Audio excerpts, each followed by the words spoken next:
At Ricci Vineyards, we feel that wine and baseball are the perfect pairing, and we are proud supporters of our Sonoma Stompers. Our family-run vineyard has been farming and growing grapes and carneros for over 40 years. We encourage you to witness our wine journey and check out our selection of boutique offerings at RicciVineyards.com.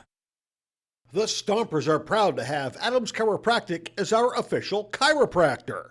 Keeping our players healthy and in the lineup is our #1 priority. And Adams Chiropractic is right there every step of the way, thanks to Dr. Lawrence Adams.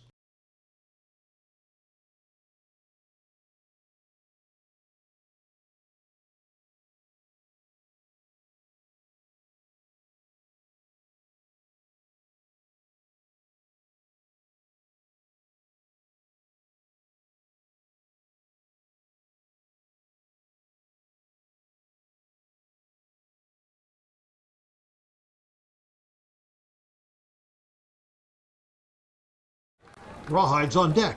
Rawhides on deck. Oh my God. Rawhides on deck. On Deck can be purchased right here at the ballpark and at Sonoma Springs Brewery, located at 19449 Riverside Drive in Sonoma. Thanks for battling through our technical difficulties. The Stompers got a run in the top of the second on an error charged, well, on a bloop single, and then error charged against the first baseman Lamoth on a pop-up on the infield that really should have been caught and wasn't. So Keller Osmond in his second inning of work has some cushion, although just a run. He deals with A.J. Hurtado, Alan Ramirez, and Jacob Gilbreth. Hurtado from Coppin State, the catcher, hitting .261.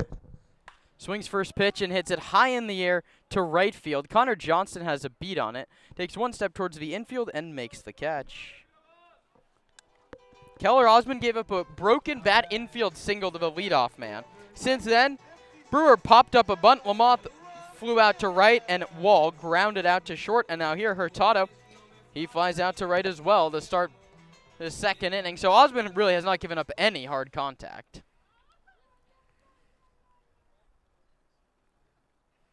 Really only one of the at-bats was a long one. He misses high to Ramirez, who's hitting just a .192. The right fielder today, we can also see him on the left side of the infield.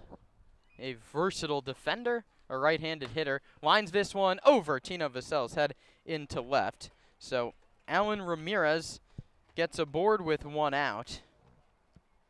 For the Santa Clara native, it's his 11th hit of the season. And gets it to Jacob Gilbreth, who's 6 for 46, but a couple extra base hits on the year so far for the Gavilan College right-handed hitter. Works against Osmond, a righty as well. We saw Davis Gurman steal a base in the first inning. Not running here is Ramirez, and it's grounded off the foot of Gilbreth. So a foul ball. It rolled all the way out to Vassell at third base.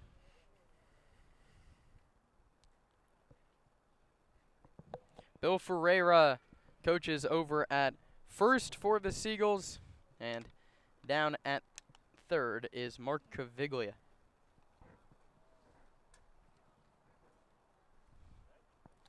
Stompers at the start of what's going to be a very difficult week. After today's game against San Francisco, they travel to Walnut Creek Thursday, home against Alameda, Friday at Walnut Creek again, home against Walnut Creek, and then back here on Sunday.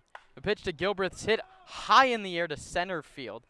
Chase Taylor circles and snags it 2 away. You never really know where it's going in center field. There's no fence, so the left field line is on a slight upslope, and then it goes straight across to a backstop of what's a budding softball field here. So there's no outfield grass at a point. There's just dirt, and then a backstop, and then it hooks straight across down the right field line. So short porch out and right. It's just not that deep to left either. And it's a called strike. Ooh, pitch missed. Close pitch to Graham. Left-handed hitting DH from Missouri Baptist. I mean, right field, every fly ball looks like it's going to leave with that Really just does. short temporary fencing. Osmond splits the plate 1-1. Really curious to see how long Keller Osmond goes today. Yeah. He's only gone 2 innings in each of his 2 starts. No one warming up right now for Sonoma, so clearly Zach Pace maybe thinking 3. He's looked really good here for 1 2/3. This one's hit to shallow left. Sebastiani comes in, makes the catch head high, and another pretty easy inning for Keller Osmond. No runs on 1 hit, no errors, 1 left. 2 quick innings in the books with the visiting Stompers on top of the Seagulls 1-0.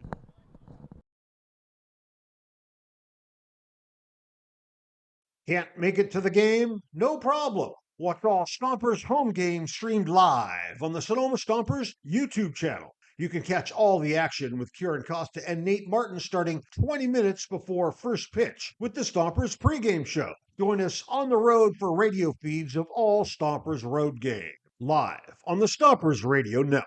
2-1 pitch to Keys. That one's bounced towards second. There'll be a play at the plate. They'll throw home from left field. It kicks away. Take about Trent Keys, the walk-off hero. 2 outs in the top of the 9th. Braden Gens pitches. Beal strikes out swinging. Stomps win. The pitch to Sebastiani is hit a mile to deep left field. Coupland back at the track. See you later.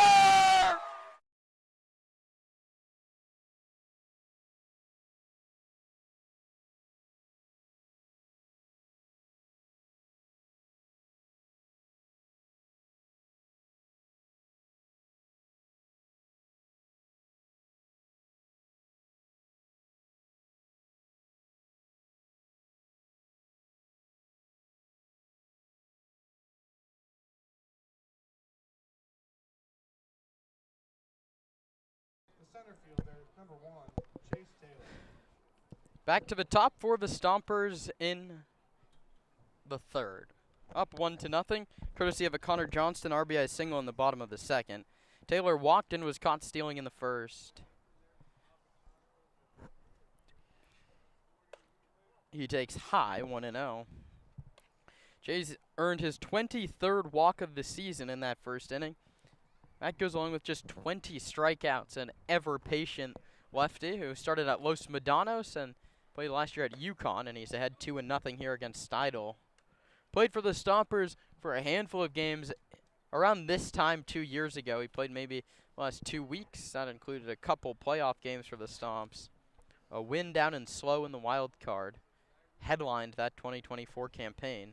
Chase takes a slider that comes back to the inside edge. And to your point about Taylor being someone who walks more than strikeout, that wasn't always the case this year. There was a point where he had, 5 more strikeouts than walks this summer. I think he had a 4-walk game against Alameda last week. That always helps. The pitch to Chase, he checked his swing. The appeal to Blake Dempsey, no swing. Dave Hoke is over at third base coaching for the Stompers. Jacoby Heyer at first. Not only a 4-walk day, but he had a single as well. Reached 5 times in that game. He's way ahead, 3-1. The pitch to Taylor is a called strike at the knees.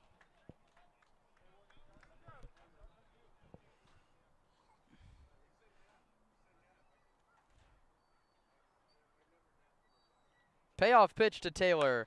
Hit back up the middle, and that sneaks through for a single.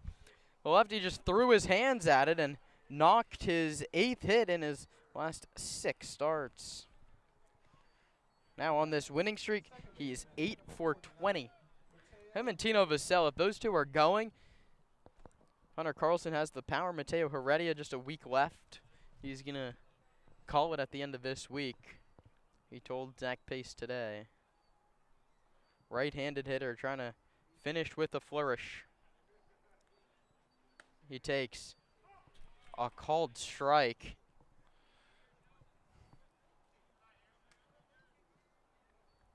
Very forgiving at the bottom of the zone, the home plate umpire, Paul Remedios. Leadoff man aboard, that's Taylor. Heredia hits this ball very hard to deep center. Gurman's not going to get it. It's rolling all the way to the wall and up over the wall. Chase Taylor's going to run anyway, and that's a double for Heredia. We'll see where they place the runner, Taylor. And I think they're going to call him back to third base. It's really hard to hit a true ground rule double here, and the Seagulls caught a huge break because the center field fence, a fence is maybe a stretch, Nate. What is temporary fence? Yeah. Is blown back by the wind. So nearly on the ground. Yeah, and I still think it was going to hop over. They got fortunate in the sense that where if that was hit a few more feet towards center field, it wouldn't have gone to the fence. It would have gone over to the softball field, and from there, rolling around on the dirt off a wood panel, anything could happen. So big chance for the Stompers with second and third. It's a booming double for Heredia, his fourth two-bagger of the campaign. Second and third for Carlson. That ball almost hits him in the head. That's a fastball that was barreling towards Hunter's dome. He ducks down out of the way, 1-0. Good read from Taylor to stay at third.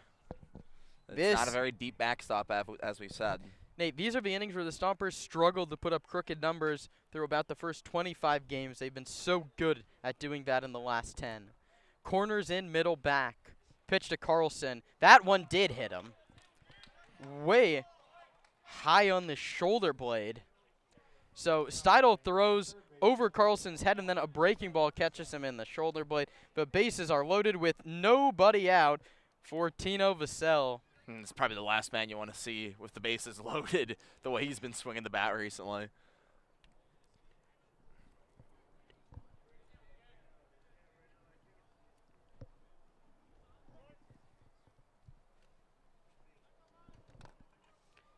Action, a righty up in the bullpen, but the Stompers want a crooked number against Steidl. The pitch to Vassell, that one almost hit him. High and tight, 1-0. Taylor singled. Heredia doubled him to third. Carlson was hit by a pitch. Bases loaded, nobody out. Lamoth plays in front of the runner. Middle infield plays for two. Vassell takes low and outside, 2-0. Walks as good as a hit for the powerful lefty. Yeah, Caleb Garrison is the righty getting loose in the bullpen. You see Riverside guy. Yeah, just committed a couple weeks ago. Vassell, hitters count in front, 2-0. Bases loaded, nobody out. Steidl comes set at the belt. A long look home and the pitch. Vassell pops it up, fouling out of play. 2-1 now the count to Tino. Vassell, Sebastiani, and Keys are the three due up. The Stompers already have the bases loaded. There's nobody out. They lead it 1-0. Top of the third. 2-1 to Tino. High and tight again. Steidl struggling with the command, and this is exactly how you want to draw it up, Nate. Hitters count 3-1. Steidl's forced to come into the zone against Vassell, who's 11 for his last 20. A walk would do the job as well and double the cushion. Steidl comes set and comes home. Vassell bounces it towards second wall. Backing up, he snares it. His only throws to first, and it's just in time. RBI for Vassell, his 27th of the campaign. He ties Hunter Carlson for the team lead.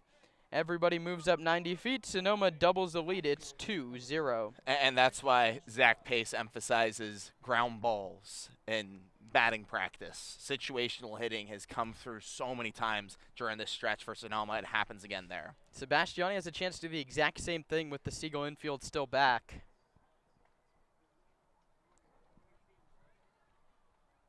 Open stance. He's a righty. Steidl's first pitch.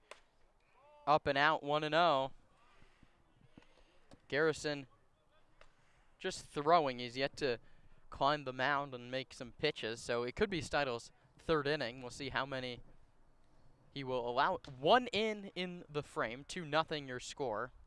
Second and third. The pitch to Sebastiani fooled him badly on a slider.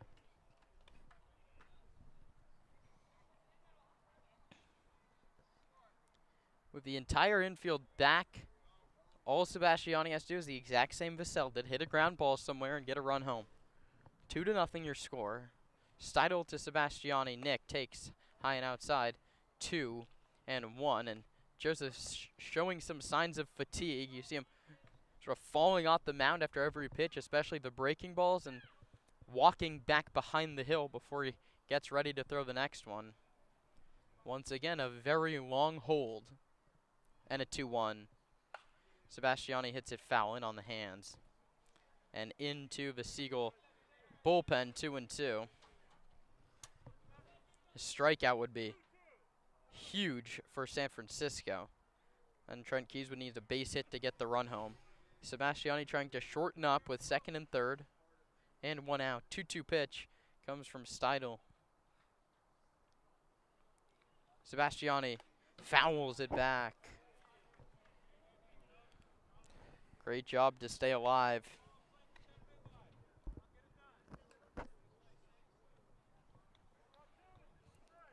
Stompers need Sebastiani here.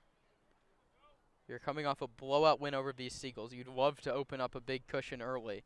The lead right now, just 2. Top of the third inning. Second and third, 1 out. 2-2 pitch from Steidl to Sebastiani. Struck him out swinging on a high fastball. And now this is a big at-bat for Trent Keys. Now batting, the first baseman, number 3. Yeah, this would absolutely be a success for Steidl if he can get out of the inning with only just 1 run allowed. Keys struck out swinging in the second. Problem is, after he got 2 outs back in the second, he let the next 2 guys reach.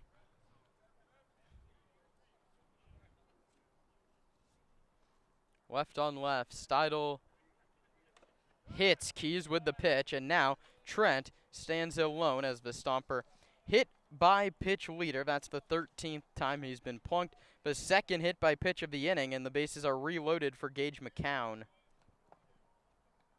Now batting, the catcher, number 30. A third out always feels like it can be the hardest. And here comes Cage Gascone out to the mound. He'll be joined by the entire infield, maybe to buy Caleb Garrison some time, maybe just to settle down Steidl, who's gone single, double, hit by pitch, ground ball, strikeout, hit by pitch, has the bases loaded. And 2 outs, big spot in this game early. 2-0 Stompers, third inning. Yeah, and with that hit by pitch, Trent Keys is now the solo leader in the CCL, 13th of a season. Of course, he led the league in that category a season ago. He was tied with Hunter Carlson, who had 12. Hunter's at second base. He was also hit by, he retied. Hunter and Trent entered play with the same amount. They both entered with 12, and now they both have 13. They've both been hit in this inning. And a righty, McCown, up with a chance to extend the Stomper lead. Heredia from third, Carlson from second, Keys from first. McCown right on the plate from the right side, takes a ball outside. Connor Johnson on deck, had the RBI single. That was back in the second. The Stompers have doubled that lead here in the third.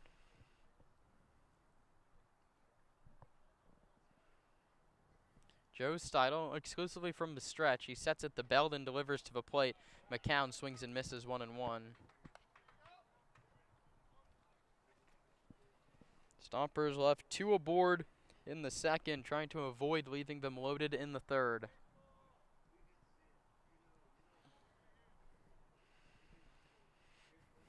Steidl's 1-1. McCown takes inside 2-1. And with the bases loaded and nobody out, we saw Tino Vassell get into a 3-1 count, and he eventually hit a ground ball, the second that scored the only run of the inning. McCown hoping to get into that leverage count as well. 2 balls and 1 strike as it stands. The pitch, McCown takes. Fastball inside corner, 2-2. McCown doing the catching today for the Stomps.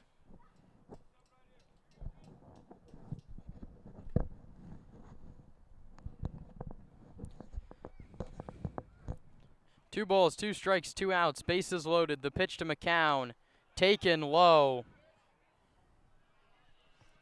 And here we go.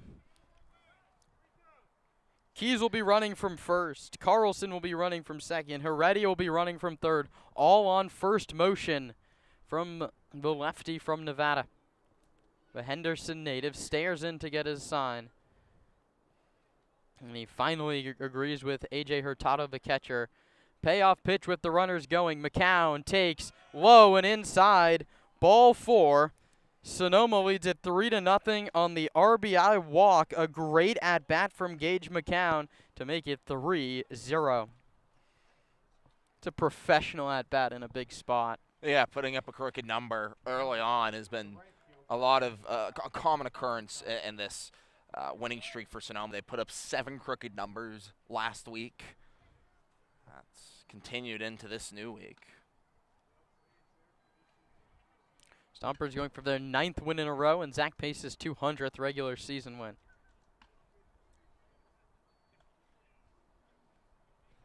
Steidel's pitch. Johnston takes low and outside 1-0. Walk as good as a hit for him as well. Had an RBI bloop single his first time up. And now Garrison throwing in earnest down in that bullpen. 1-0 the count to Johnston. The pitch from Steidel. Low 2-0. That was an issue. This was an issue that Steidel had the last time he faced the Stomps as well. Just inability to get outs with 2 down in the inning.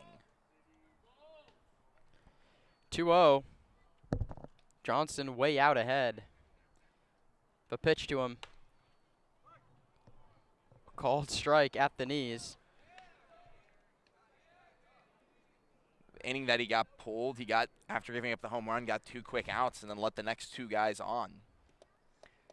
Stomper dug out lively down the third base line as Carlson bluffs off the bag.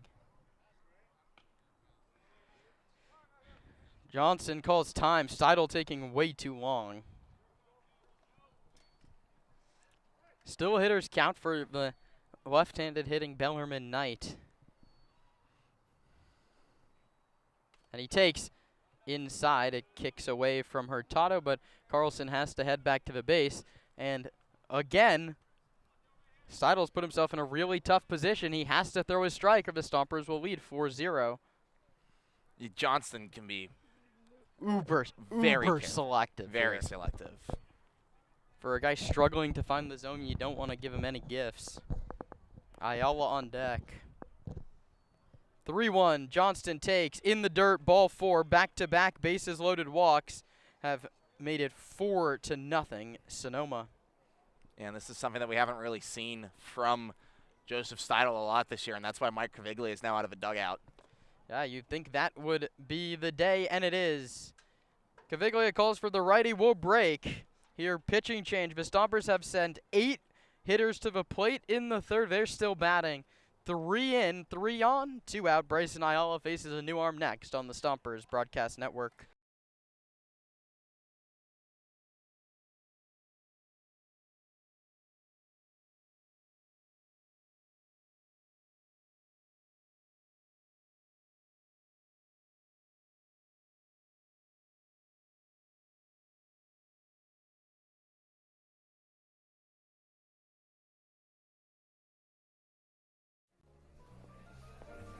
Nestled in the heart of Sonoma, Verano Cafe stands as the answer to locals yearning for wholesome food.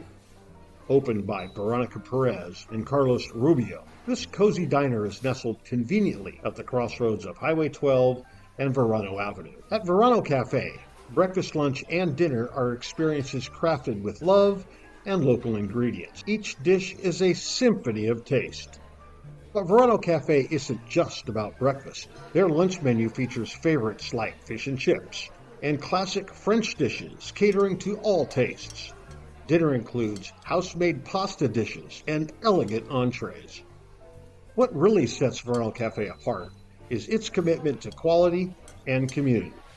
With locally sourced ingredients and a dedicated team that feels like family, Verano Cafe offers a warm and welcoming atmosphere.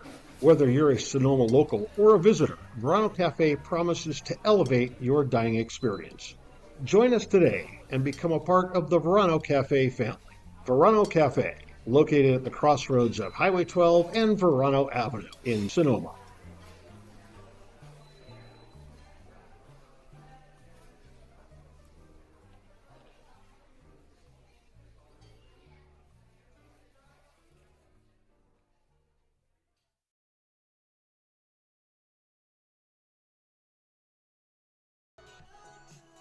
Caleb Garrison is the new arm into the ball game. He faces Bryson Ayala with the bases loaded. And this is a bit of a tough spot to bring a reliever. There are 2 outs, so anything will get him out of the inning. But if he misses with 4 pitches or hits Ayala, it will mean a run for the Stompers. All 3 runners aboard belong to Joseph Steidel.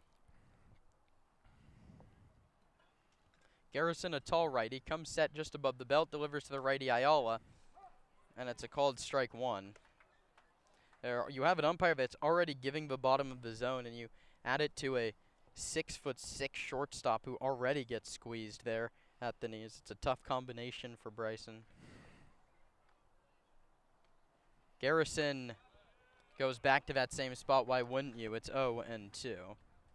It's a 6'5" Bryson Ayala against, or it's 6'6" Bryson Ayala against a 6'5" Caleb Garrison, who has a 7.54 ERA, making now his 9th appearance of the year. He's ahead of Ayala 2-0. The pitch, Bryson takes a called strike 3. The inning is over. The Stompers send 9 to the plate. 3 score, 3 get out, and 3 are left. To the bottom of the 3rd we go. Sonoma on top now 4-0. In your quest for roofing services, look no further than Crandall Roofing. Crandall's dedicated team of professionals guarantees excellence. From roof repairs to installations, Crandall delivers top-notch solutions with unmatched value. Crandall Roofing uses only Class A fire-rated materials, and Crandall Roofing is certified by the manufacturer to extend warranties up to 50 years of coverage. Crandall Roofing's simple pricing for roof services ensures transparency and ease. With straightforward rates and no hidden fees, Crandall Roofing makes roofing solutions accessible for all. Let your next roof be your last roof.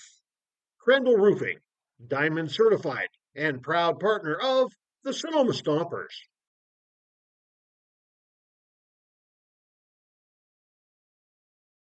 At Ricci Vineyards, we feel that wine and baseball are the perfect pairing, and we are proud supporters of our Sonoma Stompers. Our family-run vineyard has been farming and growing grapes and carneros for over 40 years. We encourage you to witness our wine journey and check out our selection of boutique offerings at RicciVineyards.com.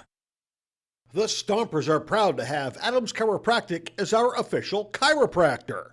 Keeping our players healthy and in the lineup is our #1 priority. And Adams Chiropractic is right there every step of the way, thanks to Dr. Lawrence Adams. Keller Osmond aiming for a shutdown inning in a 4-0 ball game. The Stompers put a 3 spot up in the top of this 3rd inning and have extended it to now a 4-0 lead. Keller Osmond, it's taken him just 18 pitches to get through 2 shutout frames. He deals with the 9-hitter Emilio Feliciano, who takes a ball high. 1-0. Feliciano played at Coppin State last year, originally from Seattle. He's currently in the transfer portal. The 1-0 is there, 1-1. Feliciano is 5'10", 180-pounder. Played for the Menlo Park Legends last year, where he hit just a $125. Just 15 games for the Legends. 250 average at Coppin State. He swings and misses here, 1-2. And it has been that much better this year with the Seagulls hitting 167.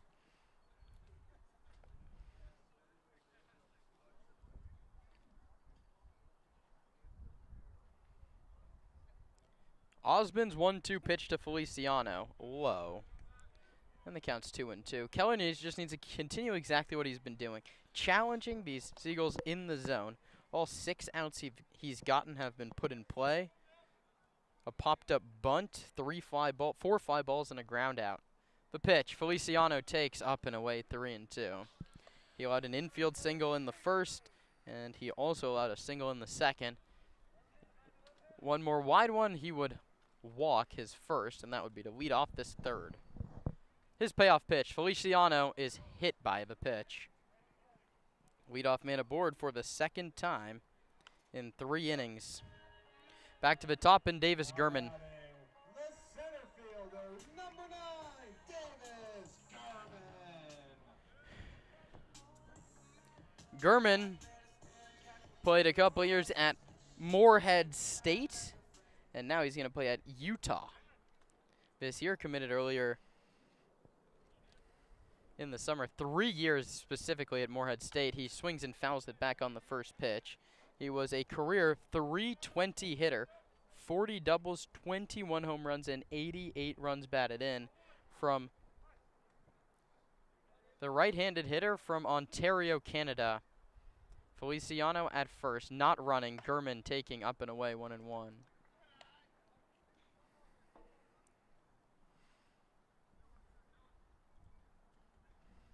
Grad transfer to Utah.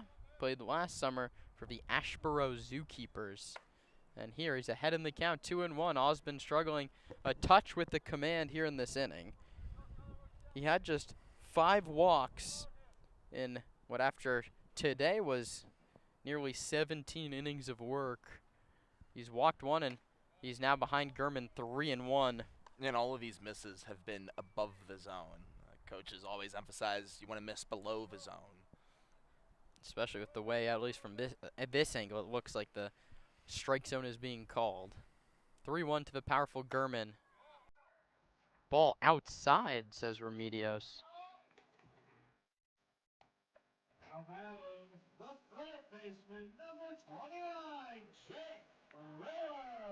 And Mike Nunez is going to come talk to Keller Osmond, who's getting extended to a third inning for the first time this year, and he's struggling to put the ball in the zone here to 2 hitters. He hit Emilio Feliciano on a 3-2 pitch and then got ahead of Gurman 0-1 and walked him on the next 4 pitches. And now he deals with Jake Brewer, who's hitting .312 this season. Doesn't get easier with Christian Lamoth and Tanner Wall. This is the heart of the order, 2, 3, 4.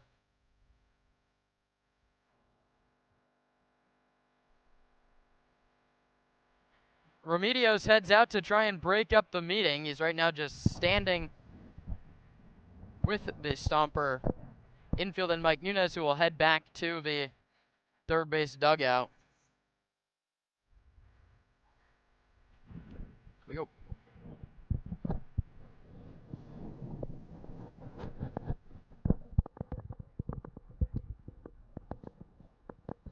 First and second, nobody out. Middle infield double play death. Brewer attempted to bunt and popped it up in his first trip. This would be a textbook bunt opportunity with first and second and nobody out. Keys plays in on the grass at first. Charging for a bunt, Brewer swinging away and taking a ball. Close I mean, the bunt pitch sign to would start certainly this be on at here bat. for the Stompers. Brewer, though, the best hitter average-wise, .312 entering play. Brewer takes a called strike 1, 1-1 to the Cal State Monterey Bay product.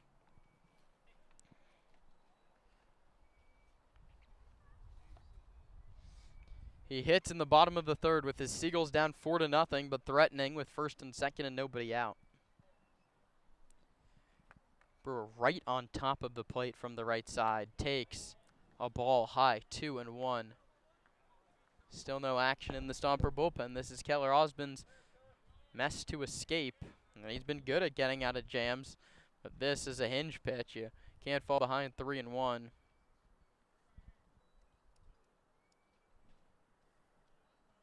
And now Aiden Tinsley is going to grab a ball. And that's a called strike.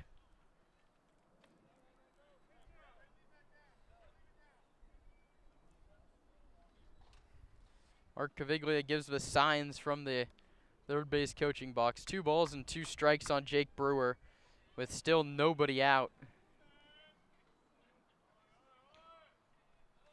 Sidestep delivery outside, 3-2.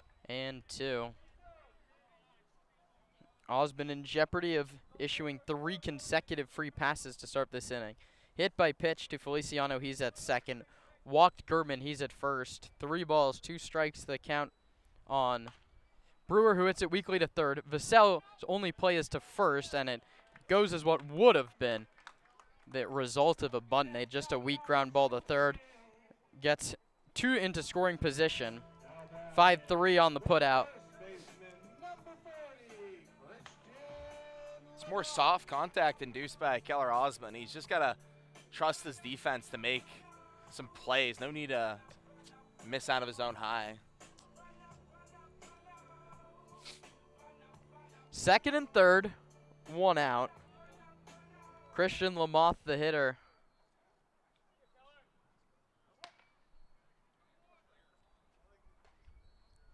Lamoth, the left-handed hitter with power. Takes low, 1-0.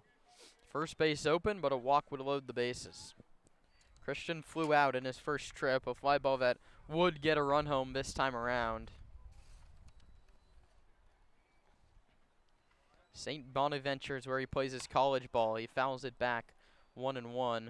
The next two guys are really two of the last you want to see with runners in scoring position. Lamoth leads the team with RBIs and extra base hits, and then Tanner Wall has 6 extra base hits himself, all doubles. Stomper infield plays back, though. They're willing to trade an out or run for an out here. Sort thing up 4. But Osmond hoping for a punch out. His 1-2 high. 2-1. Stompers have already left 5 men on base through just 2 innings. Trying to strand a couple here when they're out on the diamond.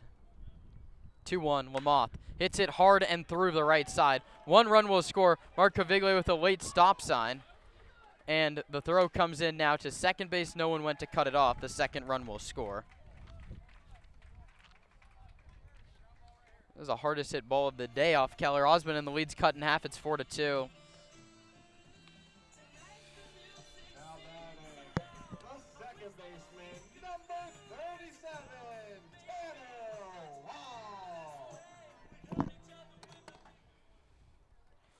More defensive miscues in the outfield. Just going as a 2 RBI single. And now Osmond misses just inside. For Lamoth, it's RBIs 21 and 22. And now all of a sudden it's a 4-2 game, and that's why you wanted the Stompers to extend when they had their chances. Tying run at the plate in Tanner Wall. He lines this one to right. That's down for a base hit. A bad hop, but Johnston plays it and fires it into the infield. Back-to-back singles, first and second. And this is the before the last couple batters, it was soft contact, stuff that you feel like you can battle through as a pitcher even when you have command issues. But now back-to-back line drives, and that's why Zach Pace is out of a dugout. This could be the end of the road for Keller Osmond. With 2 on and 1 out, Zach Pace takes the ball. Another break in the action, another pitching change in the third. Sonoma leads it 4-2. The Seagulls have 2 on and 1 out. The Sonoma Stompers are excited to welcome La Michoacana Ice Cream and Treats to the family.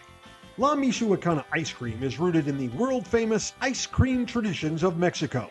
La Michoacana uses only fresh, natural ingredients, using recipes that have been handed down for generations. Every paleta is made by hand. Every scoop is crafted with love. Every bite, muy delicioso. La Michoacana Ice Cream and Treats, located at 18495 Highway 12 in Sonoma, 1219 Grant Avenue in Novato, and of course, right here at the ballpark. Hey, baseball fans, when visiting Sonoma, make sure to dine at Wit and Wisdom, a modern American tavern by world-renowned chef Michael Mina. Wit and Wisdom is famous for hearth cooking, their extensive wine list, and an upscale yet relaxed atmosphere. Wit and Wisdom is located at the Lodge at Sonoma. Make a wise choice. Dine at Wit and Wisdom in the heart of Sonoma. Can I have another beer, please? Can I have another beer, please? The first rule to carrying on is to not get carried away. The Sonoma Springs Brewing Company reminds you to always drink responsibly. Rawhides on deck. Rawhides on deck. Oh my God. Rawhides on deck. On Deck can be purchased right here at the ballpark and at Sonoma Springs Brewery, located at 19449 Riverside Drive in Sonoma. Aiden Tinsley comes on for the 6th time this year. In 7 innings, he has a 2.57 ERA. He has 6 strikeouts, 1 walk. That's a nice number. He has to come and fill up the zone here. Osborne struggled to do that here in this 3rd inning. Keller went 2 1/3, 4 hits, 1 walk, 1 hit by pitch. He didn't strike anybody out. And he leaves with 2 earned runs. And if Tinsley can get out of this inning, it'll stay there. If both the runners on base score, all of those will be charged to Osborne.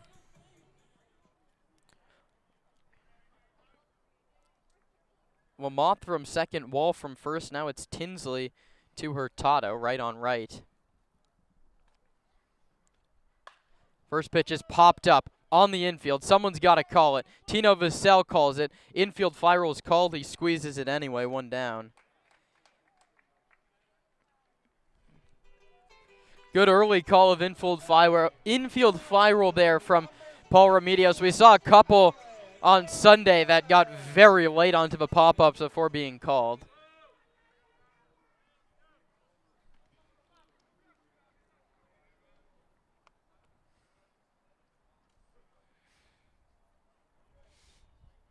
Two on, 2 out. Tinsley a pitch away from escaping this jam, and he delivers a ball.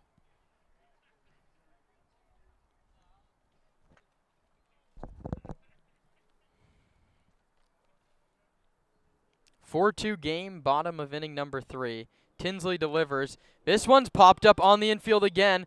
Trent Keys, the first baseman, will make the catch, and a great job by Aiden Tinsley to escape the inning.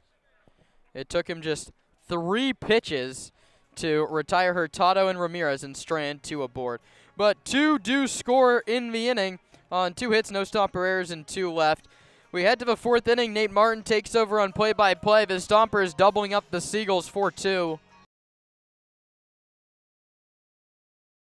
The official headwear provider for the Sonoma Stompers is Melvin Roy. Melvin Roy hats, made to be lived in. From baseball nights in Sonoma to road trips anywhere. Everyday moments, Melvin Roy hats. This is legacy in motion. Melvin Roy. This season, AVA Tractor LLC is proud to support local baseball and the farming community that helps keep the wine country working. AVA Tractor provides vineyard-focused equipment for serious growers, including Deutz Fahr tractors. From daily farming needs to the next generation of vineyard equipment, AVA Tractor is built for Napa and Sonoma growers who need ROI, local support, and equipment that can work in real vineyard conditions. Hit it out of the park with AVA Tractor LLC. Solutions made for your vineyard.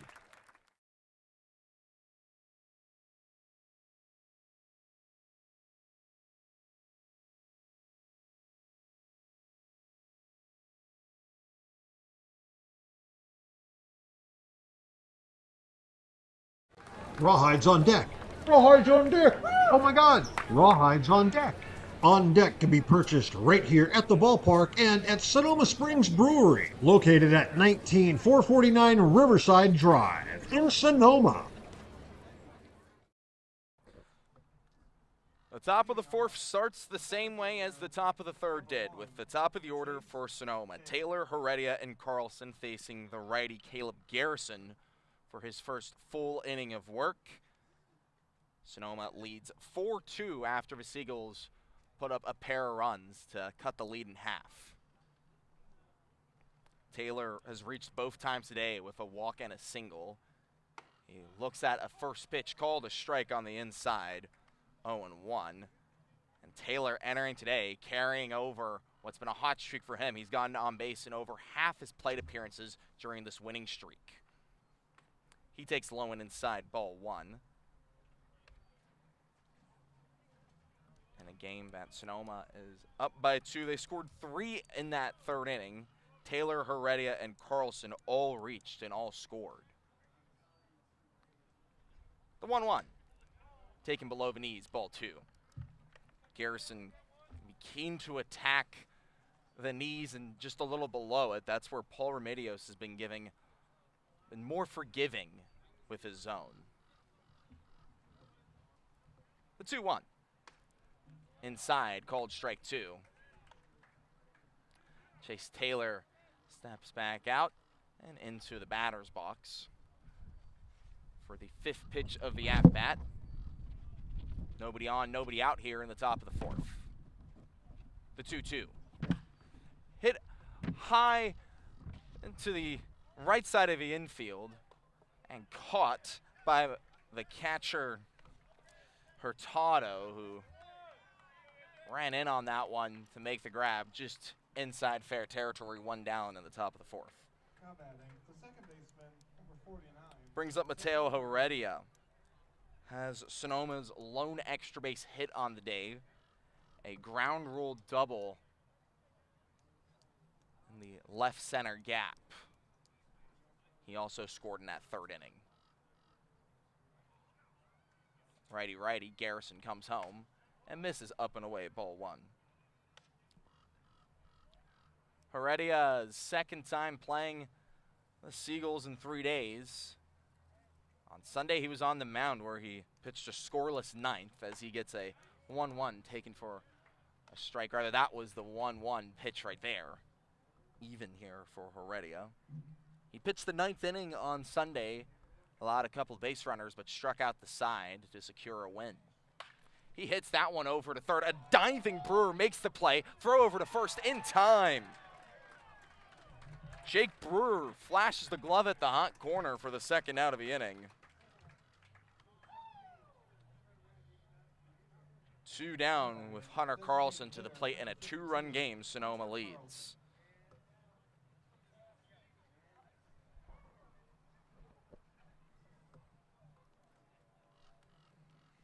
Hunter Carlson reached back in the 3rd on a hit by pitch. He's 0 for 1 today. Checks the swing on the 1st pitch, but it's called a strike anyways, just at the knees.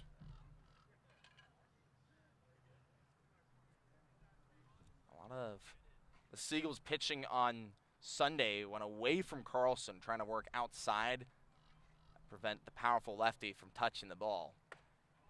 That one missed inside and up. Ball 1. And it makes sense. Carlson has 3 home runs against these Seagulls for the first 5 games. Garrison agrees on the sign and comes home. Up and in again, ball 2. Tino Vassell, the man on deck, 0 for 2 today with an RBI.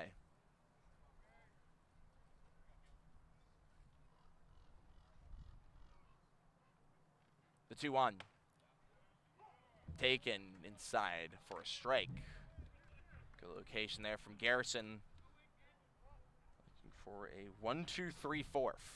He's ahead.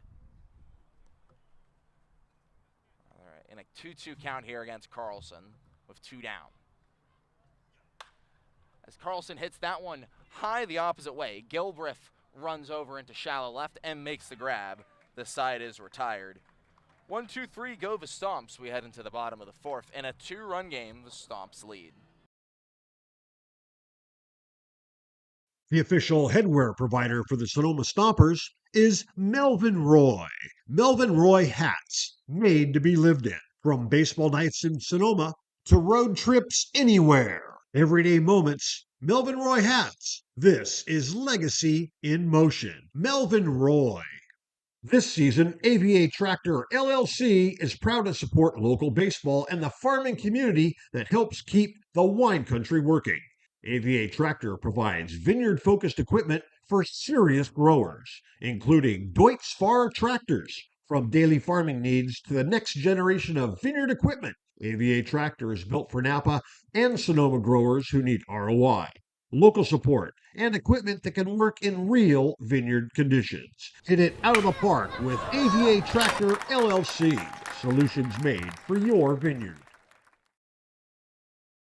Hey, Stomper fans! Sonoma Springs Brewing Company has created a new special beer just for us. It's called On Deck. It's a light, crisp lager brewed for a smooth, refreshing finish. The perfect beer to enjoy here at Arnold Field or anytime you're thirsty. Sonoma Springs and the Sonoma Stompers, where your next beer is always on deck.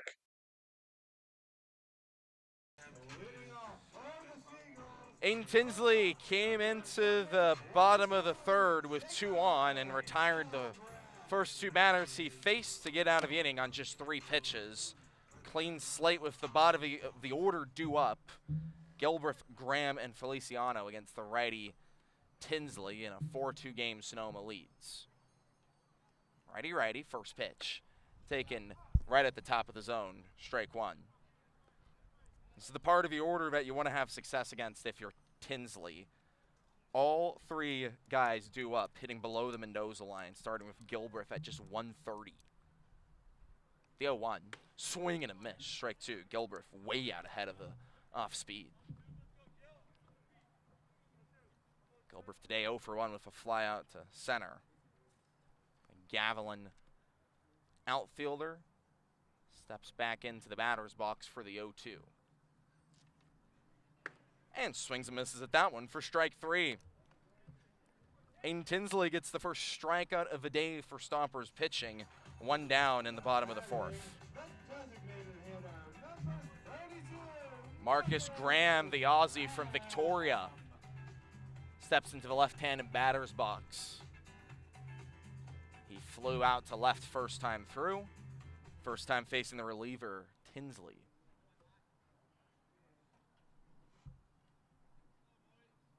The first pitch showed a bunt and went around for a called strike 1. Graham trying to bunt for a hit here with nobody on, 1 down, and a 4-2 game Sonoma leads. Tinsley deals.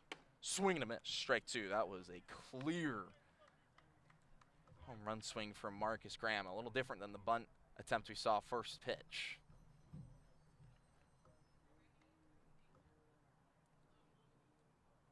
Tinsley in the 0-2 count. Gets a swing in strike 3, his second of the inning. 8 pitches, 4 outs for Aiden Tinsley. Brings up Emilio Feliciano. Got hit by a pitch back in the 3rd and was the first of 2 runs to cross. The Seattle native steps into the right side of the batter's box to face the righty Tinsley. The first pitch. Taken for a called strike 1 on the outside.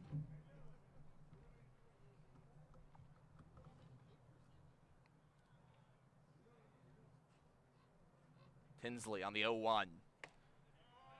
Low and outside, ball 1. Aiden Tinsley was 7/9 of a way to an immaculate inning there, but Paul Remedios wasn't forgiving on that one. Gets a swing and strike 2 there, though. Back ahead in the count here, 1-2. That just feels cruel to me. Not giving a close pitch like that on the outer edge, especially when CCL officiating has been lenient on those calls all year. Yeah, Remedios has given it low a lot. I think that one was too low, though. And that one was way too low as well. Ball 2 in the dirt and off the chest protector of Gage McCown. The Stompers had an immaculate inning here at San Bruno Park last year. Jaden Harper. Stomper Fullerton, right, he was disgusting.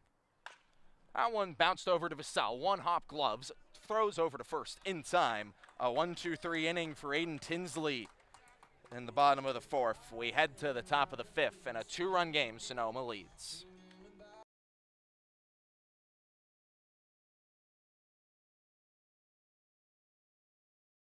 The official headwear provider for the Sonoma Stompers is Melvin Roy. Melvin Roy hats, made to be lived in. From baseball nights in Sonoma to road trips anywhere. Everyday moments, Melvin Roy hats. This is legacy in motion. Melvin Roy. This season, AVA Tractor LLC is proud to support local baseball and the farming community that helps keep the wine country working. AVA Tractor provides vineyard-focused equipment for serious growers, including Deutz Fahr tractors, From daily farming needs to the next generation of vineyard equipment, AVA Tractor is built for Napa and Sonoma growers who need ROI, local support, and equipment that can work in real vineyard conditions. Hit it out of the park with AVA Tractor LLC, solutions made for your vineyard.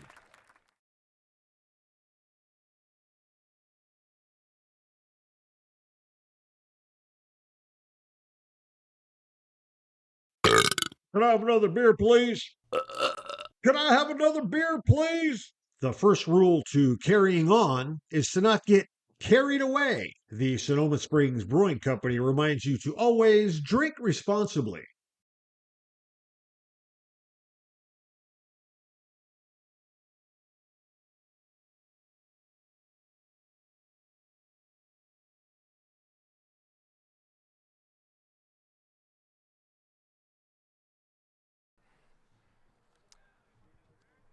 Caleb Garrison enters the top of the fifth in a two-run game.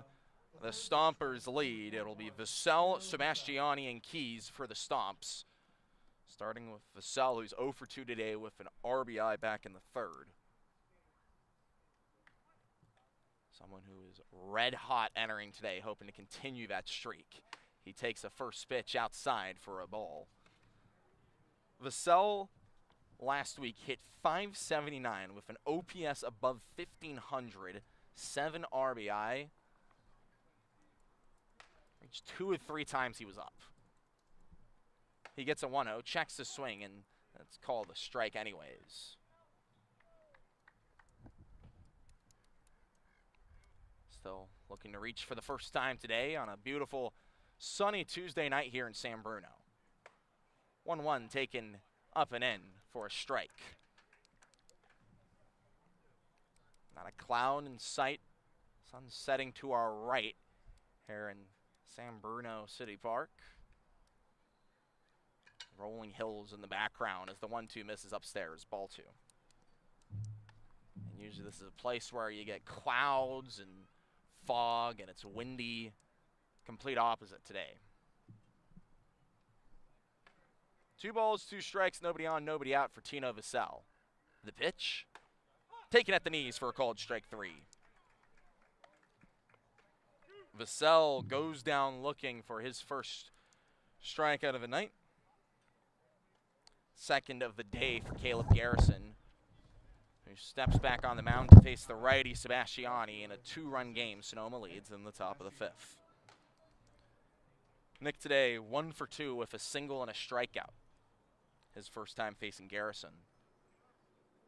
The righty comes home and misses above the zone, ball 1.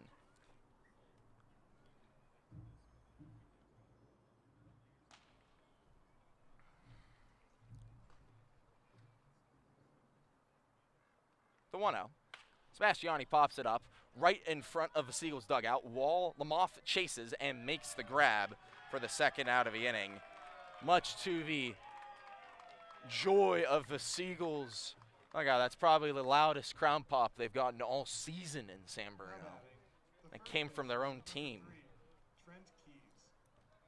About 15, 20 people here.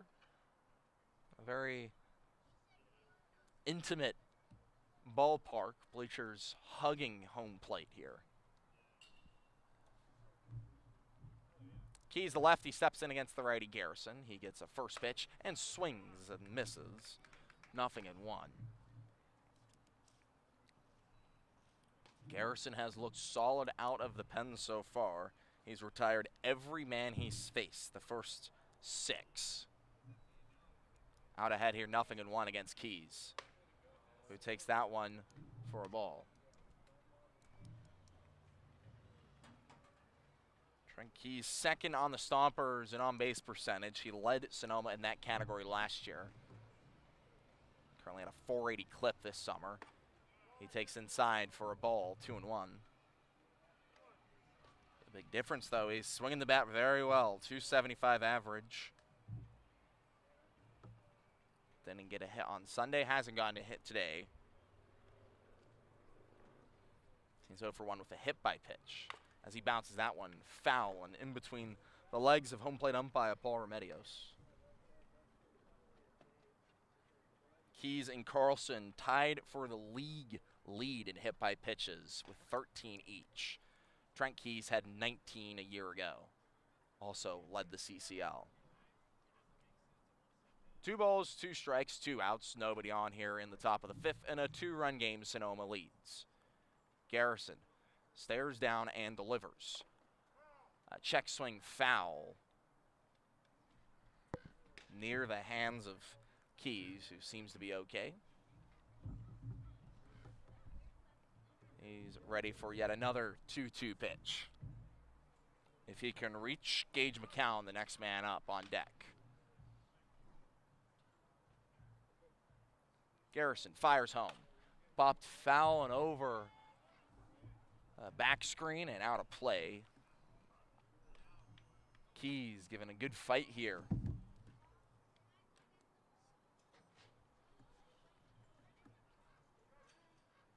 He's in a 2-2 count. He's fouled off a couple in a row. This will be his 7th pitch of the at-bat. Garrison agrees on the sign and deals. Another pitch fouled up the first base side. Past Jacoby Heyer. Dave Hoke, the man at third for Sonoma. Just Jacoby Heyer's 2nd game back. Keller Osmond, who the starter from today, who substituted for him as the first base coach.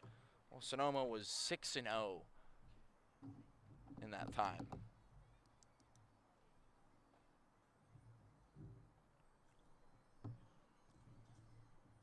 Two balls, 2 strikes, 2 outs, nobody on. Keys, the lefty against the righty Garrison. The pitch taken low and away, ball 3, a full count here for Trent Keys. Trying to keep the inning rolling here for Sonoma. And a 2-run game they lead. Top of the 5th. Garrison's payoff. Ripped over to right and away from Wall and into the outfield. Keys gets a 2-out single to bring up Gage McCown, and a 2-run game. Sonoma leads. Catcher, number 34, Gage. Gage McCown has reached both times today, including a RBI walk back in the 3rd.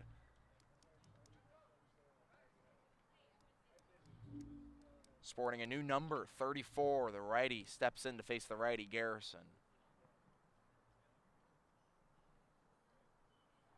Trying to get what's been an elusive 3rd out all night for Seagulls pitching.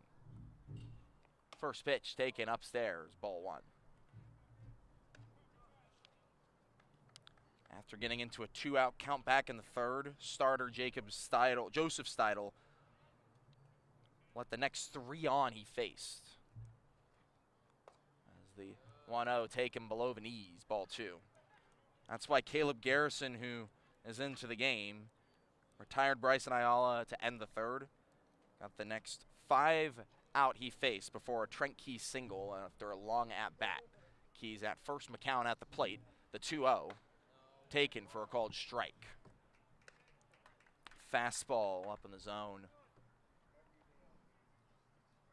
Brings the count to 2-1 with 2 down. Garrison fires. McCown bounces that one over to 3rd. Brewer gloves, throws over to 1st in time for the final out of the inning. No runs, 1 hit, 1 left. We head to the bottom of the 5th in a 2-run game.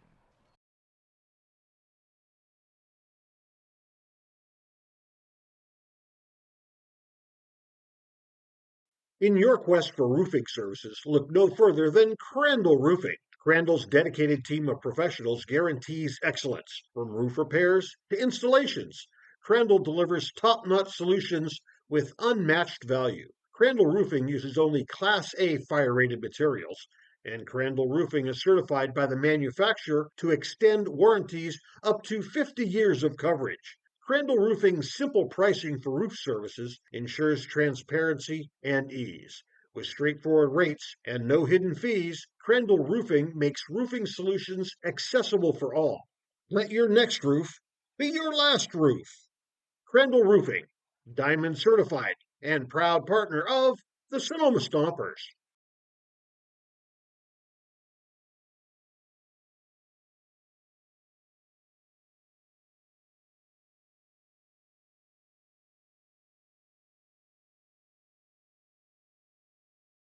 Hey, Stomper fans! Sonoma Springs Brewing Company has created a new special beer just for us. It's called On Deck. It's a light, crisp lager brewed for a smooth, refreshing finish.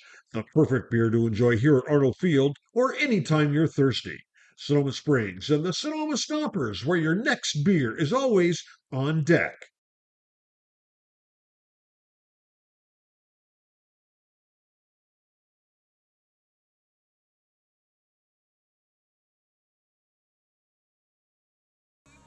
Aiden Tinsley has retired all 4 batters he's faced on just 14 pitches. The righty faces the top of the order, Gurman, Brewer, and Lamoff.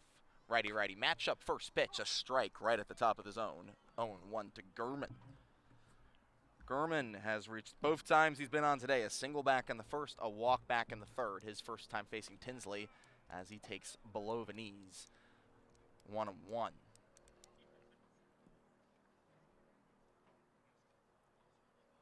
Top of the order that produced back in the third. 3 of the first 4 batters in the order all reached, including Gurman, who bounces that one over to Ayala, who gloves, throws high over Keys, but he makes the tag anyways.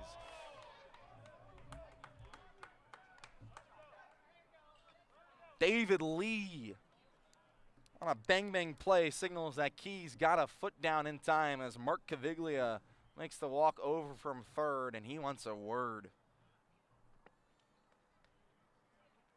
We've seen some umpire controversy before here in San Bruno.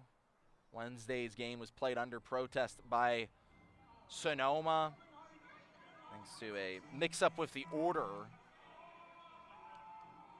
In that same game, the home plate umpire, Blake Dempsey, who's over at third and now being called over by David Lee, as is Paul Remedios, the home plate umpire, to have a word and review the play. He issued warnings to both dugouts, mainly San Francisco's, though. They were being very vocal and disagreeing with his balls and strikes.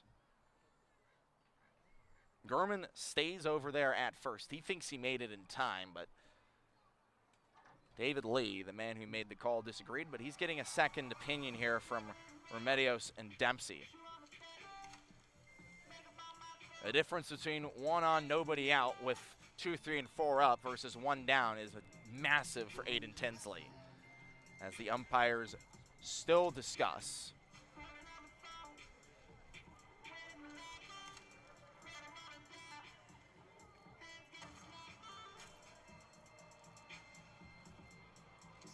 Aiden Tinsley awaits in front of his mound. Gurman is ruled out. The call is upheld, and he'll head back to the dugout with 1 down. In a 4-2 game, the Stomps lead in the bottom of the 5th with 1 down. A brilliant job by Trent Keys to get a foot down on that play and prevent it from getting over his head. It'll be Jake Brewer up, the righty against the righty. Tinsley with 1 down, nobody on. First pitch, a fastball taken away, ball 1.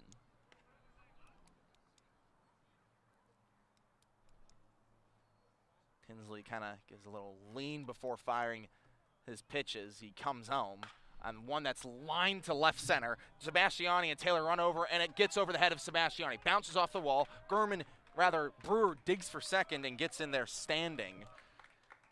A 1-out double.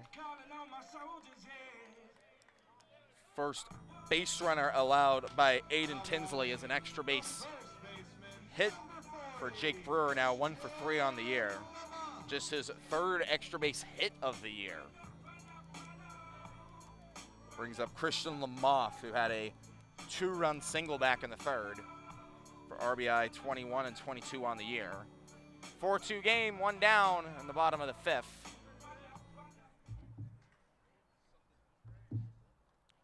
Tinsley is going to have to get himself out of this one. As he looks back at second and comes home. Misses low and away, ball one.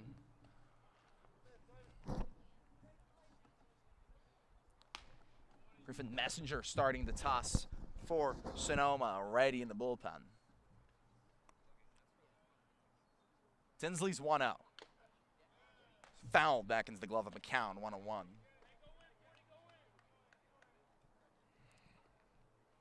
Lamoff, the powerful lefty from St. Bonaventure, leads San Francisco in extra base hits this year with 12. He gets a 1-1 and rips it off the mound into the glove of a diving Heredia who can't throw over to first. Brewer holds up at third. Hard to imagine that play won't be ruled a hit. That was a tough play for Heredia to make. Runners on the corners, 1 out, and a 2-run game. The go-ahead run, Tanner Wall to step into the batter's box. Tinsley's given up a couple of hard-hit balls in a row here. Wall himself 1 for 2 with a single back in the third.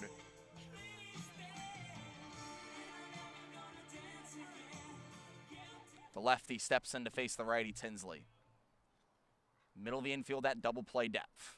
The first pitch taken below the knees, ball one. That's where Tinsley wants to miss.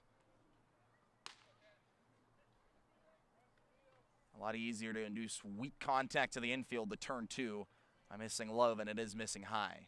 The 1-0. Over outside, ball two.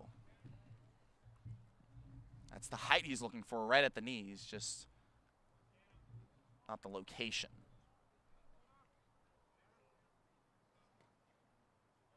Tinsley looks back over on the runner at first and agrees on the sign. Comes home on the 2-0, swing and a miss, strike one. Wall aggressive there on the 2-0 count. Tinsley trying to get back in the count with Brewer at third, Lamoff at first. 2-run game. He's trying to hold on to that lead here for Sonoma. Check back on the runner at first. Not in time. Lamoff dove back in to beat the throw from Tinsley. As Griffin Messenger continues his warm-ups. Zach Pace doesn't want to go to him until he really has to, as a swinging strike two below the knees. Wall couldn't reach that one. 2-2 count for Aiden Tinsley. He's already struck out two today.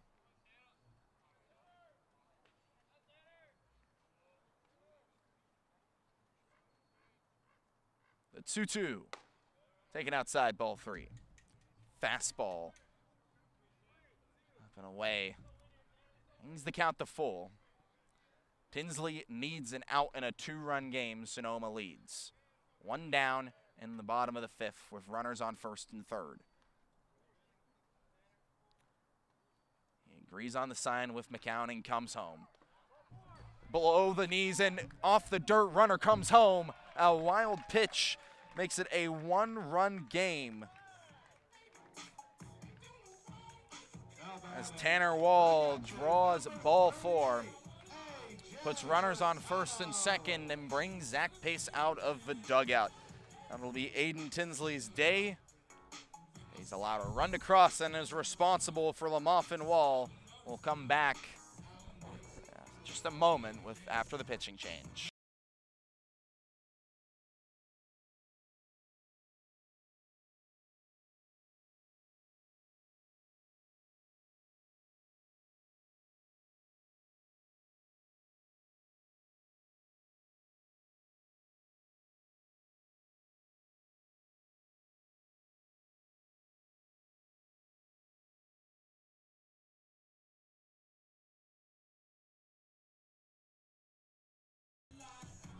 Scratch that, Aiden Tinsley will stay in the game.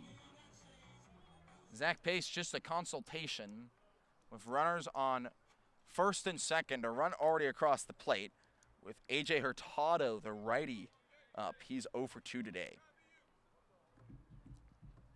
Sonoma leads by a run. Tinsley comes home and misses outside on a fastball. 1-0 count to A.J. Hurtado hitting 260. If Tinsley can get an out here, the next 4 due up are all below the Mendoza line. The 1-0 in and out of the glove of McCown. 2-0. Gage struggling to make the squeeze on some of these pitches.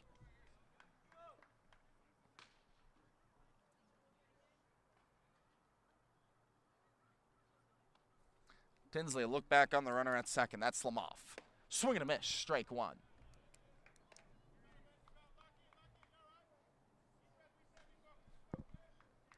Trying to get out of this inning with just the 1 run across. And a 1-run game, Sonoma leads in the bottom of the 5th. Tinsley agrees on the sign and comes home. 2-1, back pick over to first. Off of the runner wall, it stays in front of Keys. Wall's gonna get a second to gather himself.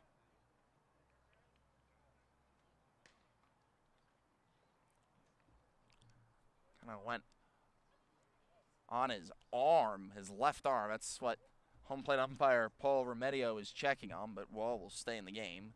He's at first, Lamoff at second. 3-1 count here to A.J. Hurtado. Hitters count. Tinsley has to come in the zone here. The pitch. Bounced foul. 3-2.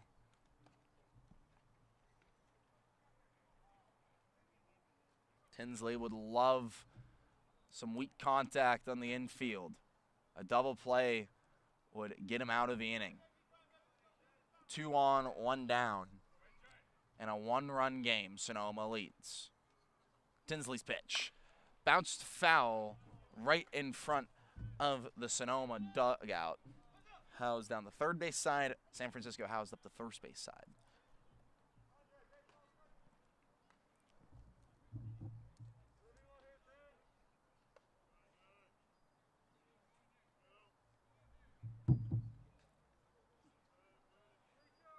Tinsley crouches, agrees on the sign with McCown, and comes home on the payoff pitch. That one popped foul high and out of play.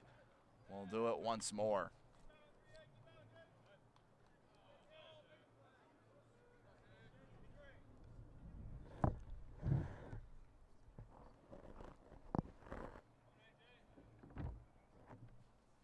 Sonoma trying to hold on to a 1-run lead.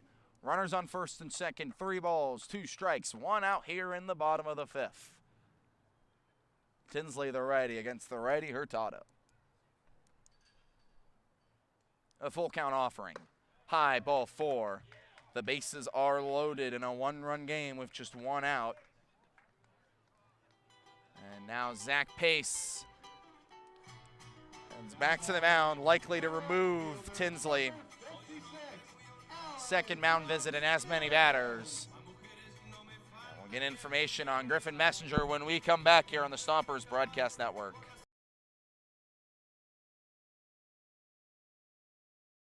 Local expertise worldwide. Sotheby's International Realty is well known for their exceptional real estate agents that distinguish themselves in communities all over the world.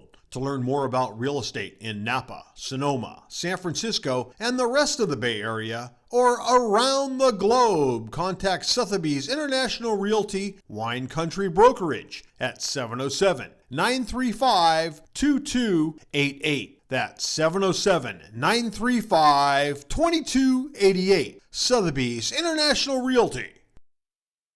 The Sonoma Stompers are excited to have Jacob's Restaurant providing all of our concessions this season. At the ballpark, you'll find gyros, Chicago dogs, pizza, and salads.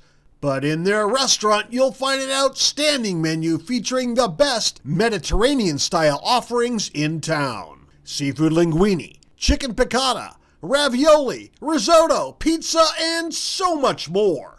Don't forget to try their desserts. Jacob's Restaurant is located on 1266 Broadway, right next to Traintown. Jacob's Restaurant and the Sonoma Stompers, proud partners.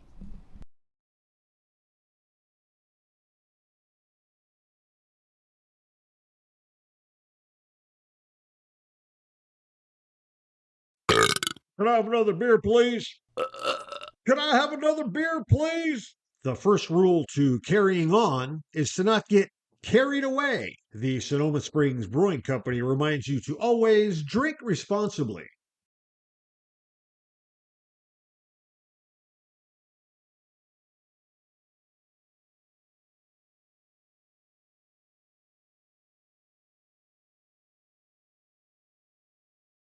Rawhides on deck.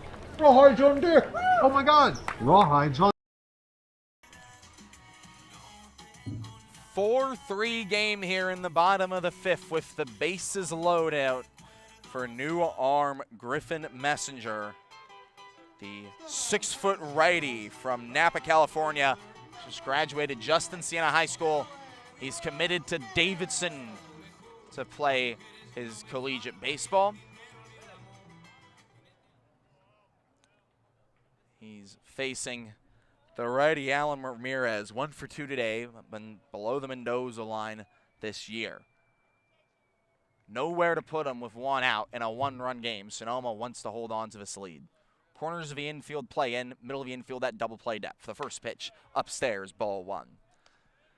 Third appearance of the year for Griffin Messenger.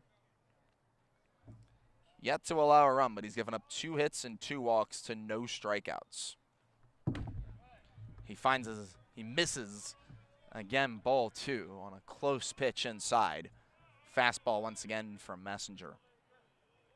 High 80s from the high school grad. He issues a 2-0 that's popped foul and out of play over the back screen, 2-1. What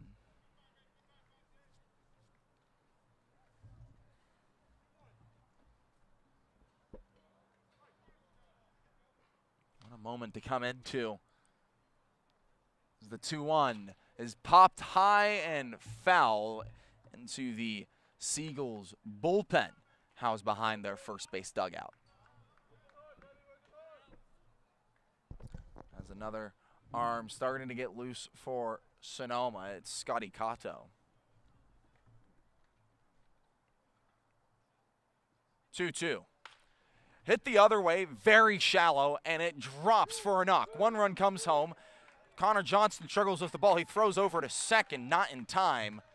Station to station go the Seagulls to tie the game.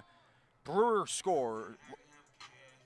I beg your pardon, Lamoff scores. Wall goes to third. Hurtado goes to second. Ramirez gets his second hit of the game. 4-4 in the bottom of the fifth with still 1 out. Jacob Gilbreth to the plate here. 0 for 2 today with a strikeout. He's batting 130 on the season. Righty-righty matchup. Messenger fires home. That one bounced over to Ayala. Could be 2. Flip over to second in time. Throw over to first. Got him. 6-4-3 double play to end the inning, but not before 2 runs come across the plate on 3 hits. We are all even at 4 as we head to the top of the 6th.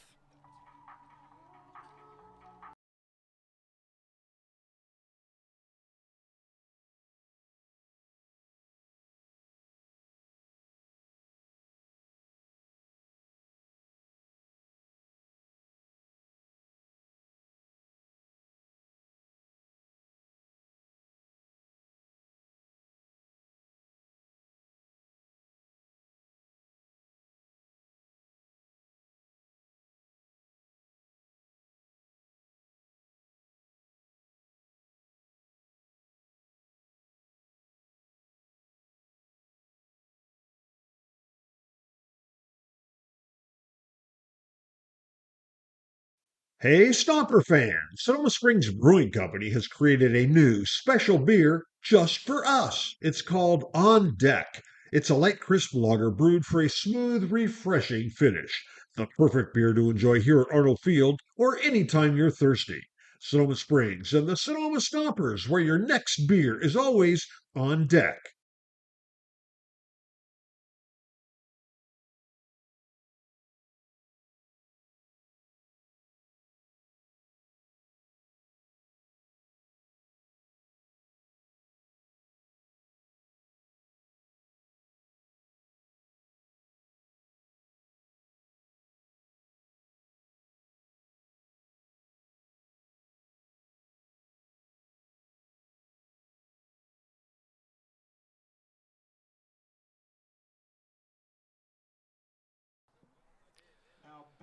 Tie ball game as we head into the top of the 6th.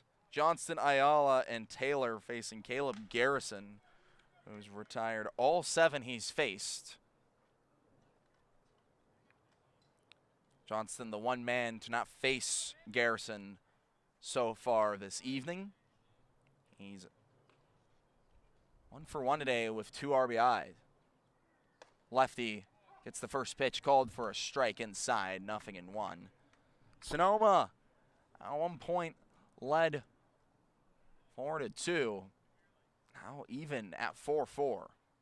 As Johnson hits that one hard and high to left, Gilbreth runs over into the gap and makes the grab for a loud out 1 to start the 6th.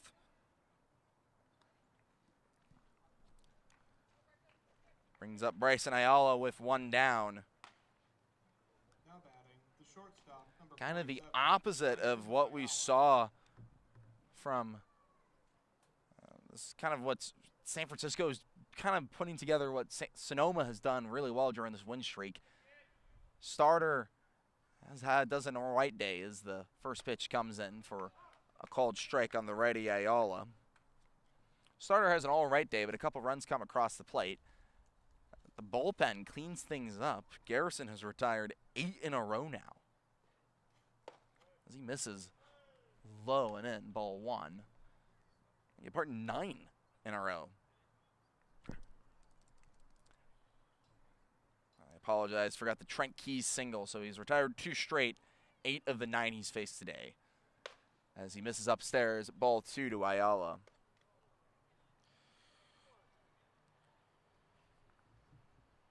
Bryson 0 for 2 today. Head in the count here, 2-1 against Garrison. Has reached in the last 5 games. As he hits that one high to left, Gilbreth runs over towards foul territory and it drops out of play. Right up that hill in left field. Didn't have enough legs to leave the yard either. As Ayala steps back into the batter's box for the 2-2 pitch. Garrison looking for a clean inning after his offense put up 2 runs in the bottom of the 5th.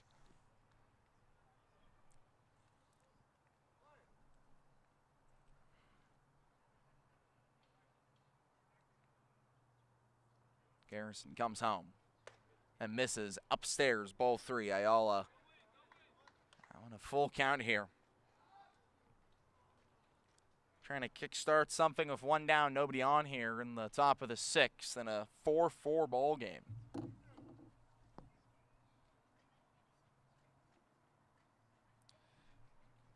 Full count. Garrison, the UC Riverside commit, comes home as Ayala hits that one a mile high to center field. Gurman, Feliciano come together, and it's Gurman, the center fielder, who makes the grab for the 2nd out of the inning. Ayala is retired for the 2nd time today against Garrison. Brings up Chase Taylor, who himself was retired by Garrison to open the 4th. He's now 1 for 2 today with a single and a walk.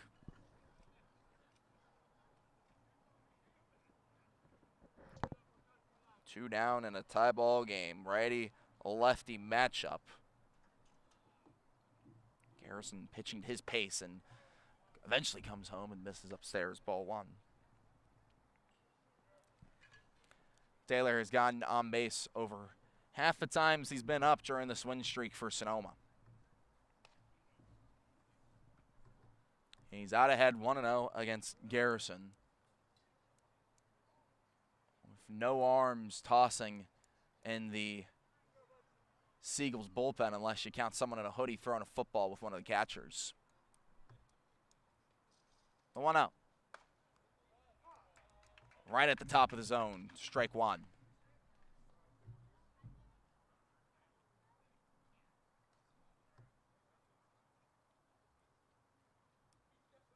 The 1-1. And the dirt in behind Taylor. An ugly miss from Caleb Garrison, who gives a smile Probably his worst pitch of the night. He's been money so far. Only one base runner allowed.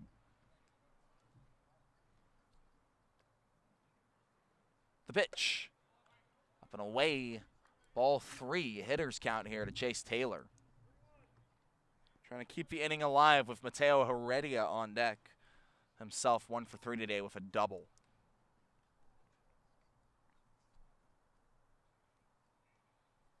Hitters count. Taylor hits that one high to right. Heflin going back at the track under it and makes the grab for out number 3. 3 flyouts to 3 different outfielders. It's a 1-2-3 inning for Caleb Garrison as we head to the bottom of the 6th, all squared up at 4.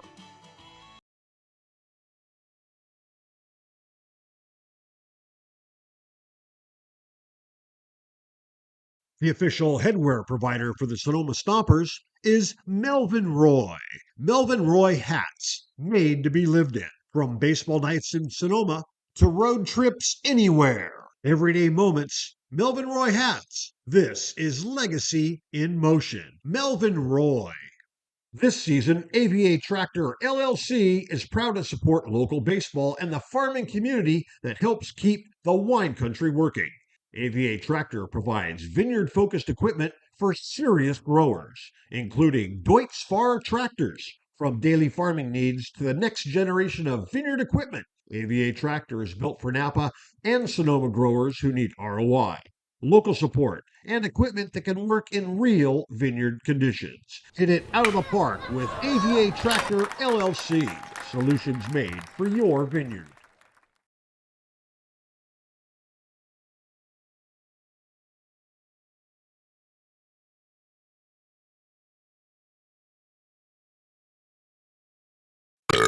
Can I have another beer, please? Can I have another beer, please? The first rule to carrying on is to not get carried away. The Sonoma Springs Brewing Company reminds you to always drink responsibly.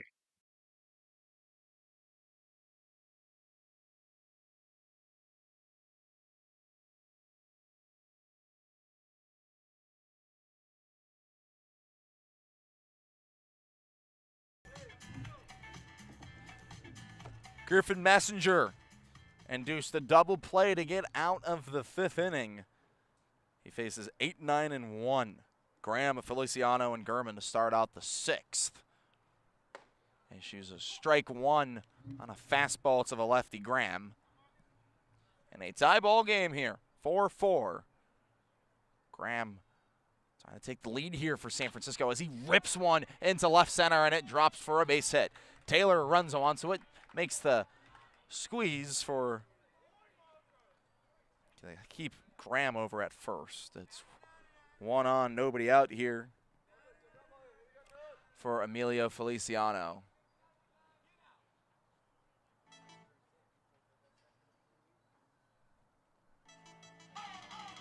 A 4-4 ball game here in the bottom of the 6th. Leadoff man is on. Showed bump but pulled back on a ball high, 1-0. Messenger has allowed 2 hits on 3 batters faced. The other one was a double play from Jacob Gilbreth to end the 5th. He's behind 1-0 as the bunt shown again, pulled back and taken upstairs for a called strike 1. Feliciano didn't have an idea of where the zone was that time.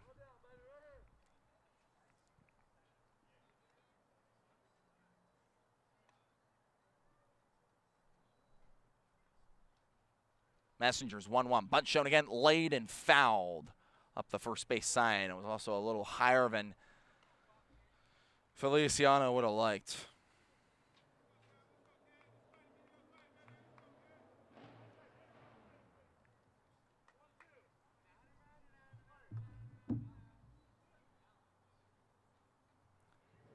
Messenger would love an out here. The 1-2. Breaking ball away, ball 2.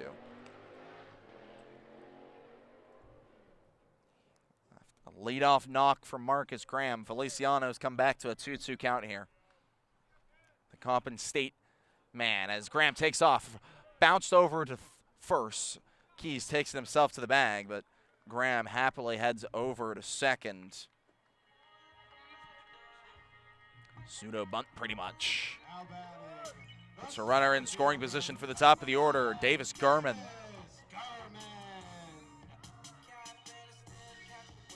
Who's 1 for 2 today, single and a walk.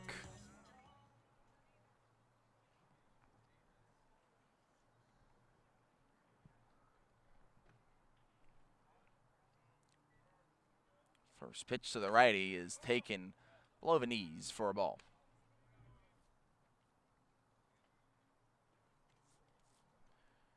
Graham takes his lead over at second. Tie ball game here in the bottom of the 6th. 1-0, swing and a miss. Davis Garman, the grad student heading to Utah, got fooled by the high school grad heading to Davidson.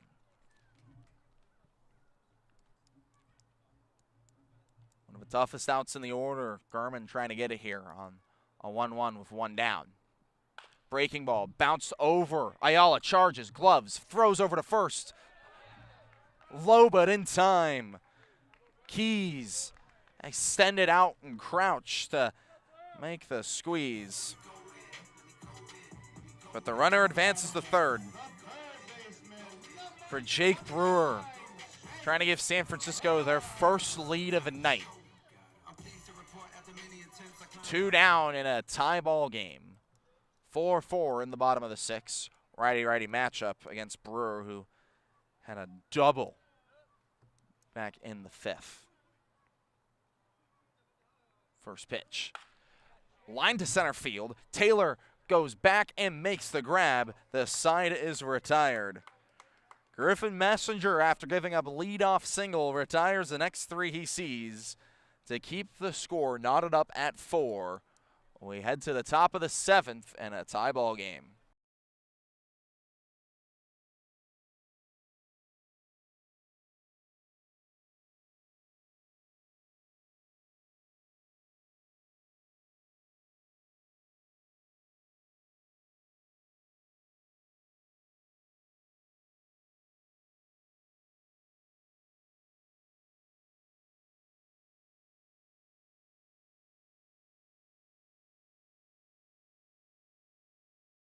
The official headwear provider for the Sonoma Stompers is Melvin Roy.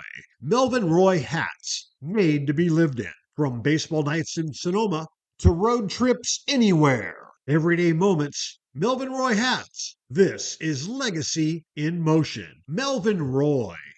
This season, AVA Tractor LLC is proud to support local baseball and the farming community that helps keep the wine country working.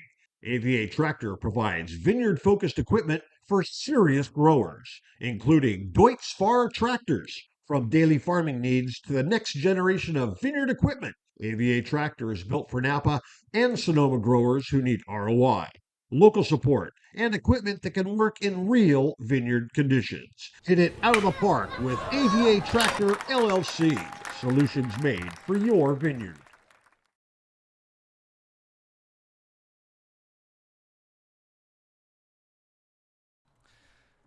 Caleb Garrison enters his 4th full inning of work. He faces 2, 3, and 4, Heredia, Carlson, and Vassell. 3 tough outs, but he retired all 3 of them first time through. Starting with the righty Heredia, who's 1 for 3 today with a double. Sonoma trying to reclaim the lead here in a 4-4 ball game at the top of the 7th. First pitch. Breaking ball that finds the top of the zone, 0-1.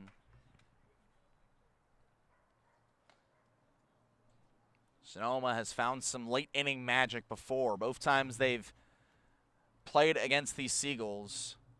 As the 0-1 comes in, Heredia hits that one shallow right. Ramirez runs over and it drops right in front of him. It's Heflin, the new right fielder, who picks it up. And it's a leadoff single for Mateo Heredia, now 2 for 4 on the day. Now batting, the designated hitter, The leadoff man is on for Hunter Carlson. In a tie ball game here in the top of the 7th with nobody out, runner on first.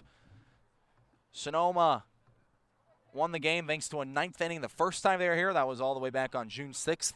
And then last Wednesday, it was tied until the 8th. That's when Sonoma retook the lead to secure a win.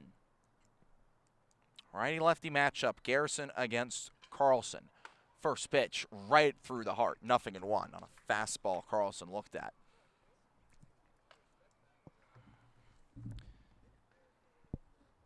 Carlson got hit by a pitch back in the third. That's the only time he's reached today. The lefty gets the 0-1 and lines it to right. It drops for a base hit. Takes a hop right to the wall. Heflin fields. Heredia goes from first to third. Runners on the corners for Sonoma with nobody out. Trying to get to Caleb Garrison. His fourth inning. As it's going to be a mound visit here for Caleb Garrison. It's the pitching coach out of the dugout for San Francisco. With Tino Vassell coming out and nobody out with runners on the corners and a tie ball game, you have to wonder how tight the leash is going to be for Caleb Garrison, who's given up a couple of hard hit balls this inning. Tino Vassell up. He's already gotten an RBI ground out today.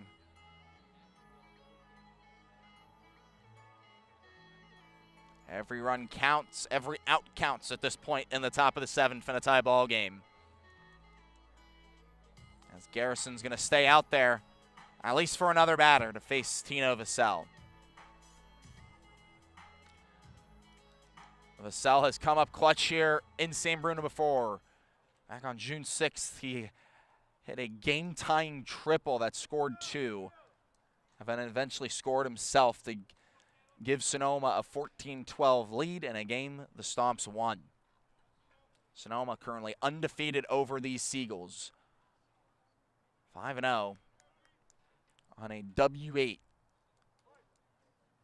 Vassell's got a chance to extend that lead with runners on first and third, nobody out.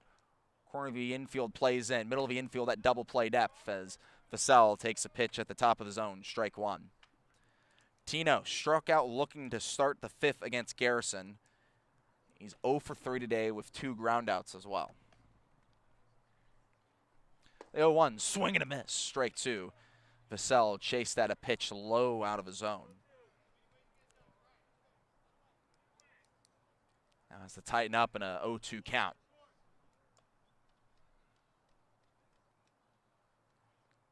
Garrison comes home, and Vassell takes away ball 1. Heredia over at third. The one time he's been up today, he scored. Carlson's at first. The one time he's been up today, he scored. As arm's starting to get loose for San Francisco as Vassell takes a fastball upstairs. Ball 2. It's a righty for the Seagulls. Vassell coming back in the count here. Down 0-2, now even at 2 balls, 2 strikes, 2 on, nobody out. Garrison stares down and delivers. A pitch low and away that gets to the backstop. Carlson advances the second. That eliminates the double play ball. Heredia holds up at third. 2 in scoring position. Nobody out. To Mateo Heredia, who's now in a 3-2. To Tino Vassell, beg your pardon, who's now in a 3-2 count.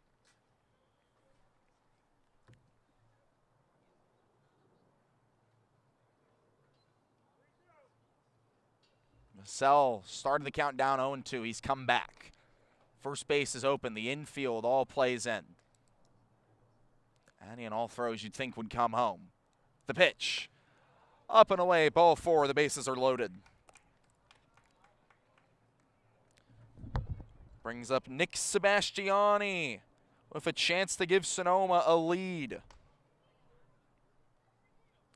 As Mark Caviglia comes out of the dugout, that'll be Caleb Garrison's day. He's allowed the first 3 men on here in the 7th. He leaves it with the bases loaded and nobody out.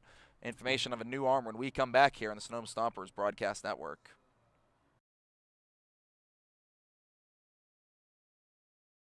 The Sonoma Stompers are excited to welcome La Michoacana Ice Cream and Treats to the family.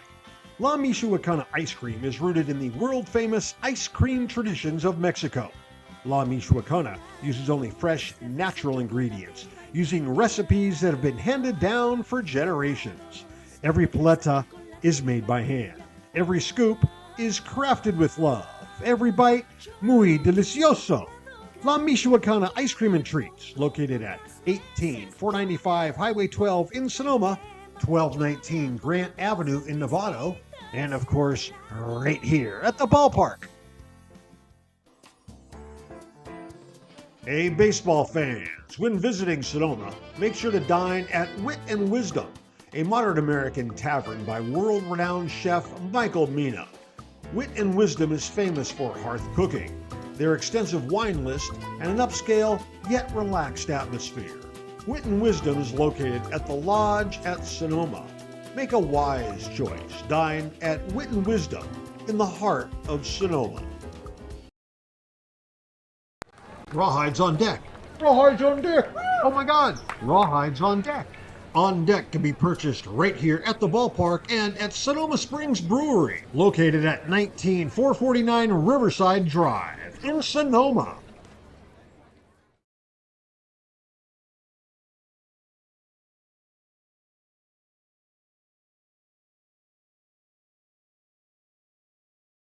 Can I have another beer, please? Can I have another beer, please? The first rule to carrying on is to not get carried away. The Sonoma Springs Brewing Company reminds you to always drink responsibly.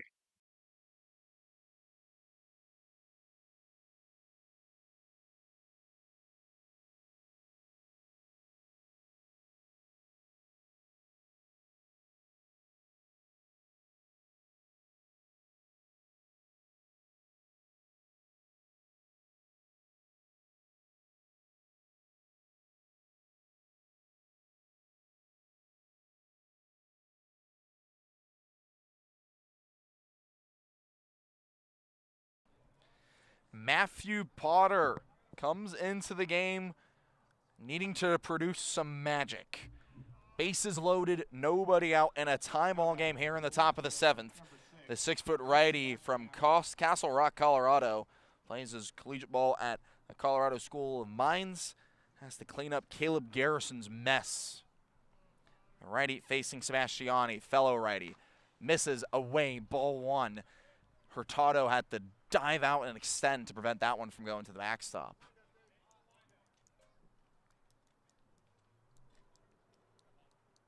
Count to Nick Sebastiani, who's 1 for 3 today with a single and a strikeout. The 1-0, taken upstairs, ball 2 on a fastball. Nick Sebastiani has 6 RBI in his last 2 starts. He has Heredia at third, Carlson at second, and Vassell at first in a tie ball game with nobody out. Potter comes home. Sebastiani takes at the top of the zone off a fastball, 2-1.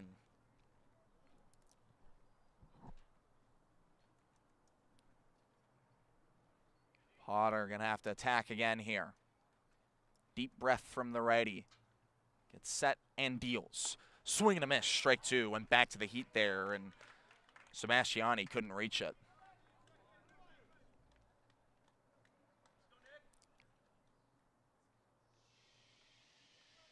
Tie ball game, nobody out. Bases loaded. The 2-2. Sebastiani bounces that one over to third. Could be 2. Throw to first, second, in time. Throw over to first. Not in time. Sebastiani beats it out. An RBI fielder's choice that scores Mateo Heredia, advances Carlson to third, and puts Nick Sebastiani on first with 1 down in the top of the 7th. 5-4, Sonoma leads. Brings up Trent Keys, who's reached the last 2 times he's been up, including a single back in the 5th. He has runners at the corners, 1 down in a 1-run game. The Stomps lead.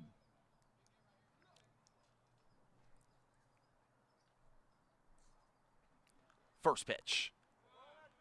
Inside, ball 1. Hear the San Francisco Seagulls dugout complain about some balls and strikes right now. They've been warned both times we've been here at San Bruno about that. 1-0.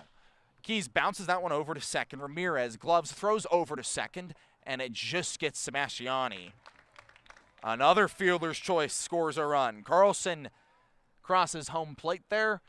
Stomps double the lead. It's 6-4 with 2 down on the top of the 7th. A 4-6 fielder's choice this time.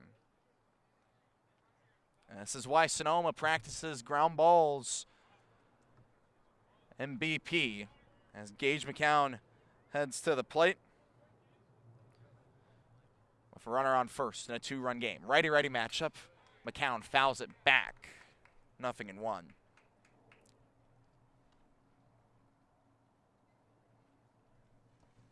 Gage has reached 2 of the 3 times he's been up today, including an RBI walk back in the 3rd.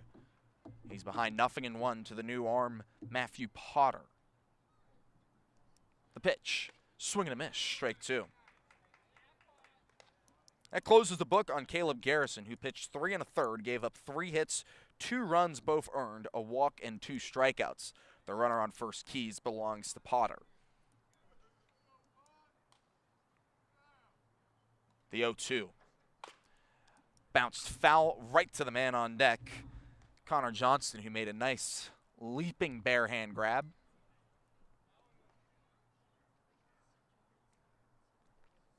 Still an 0-2 count with 2 down.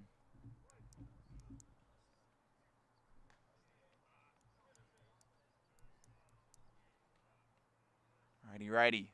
The 0-2.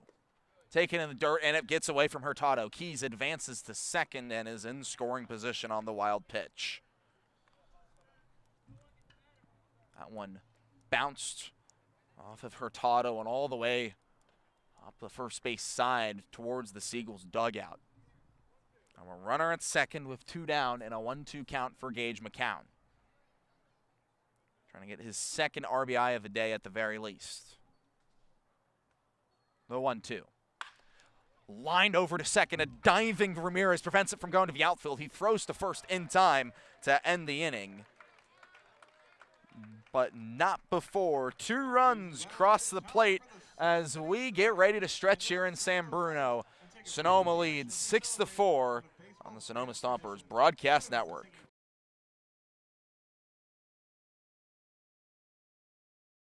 The official headwear provider for the Sonoma Stompers is Melvin Roy.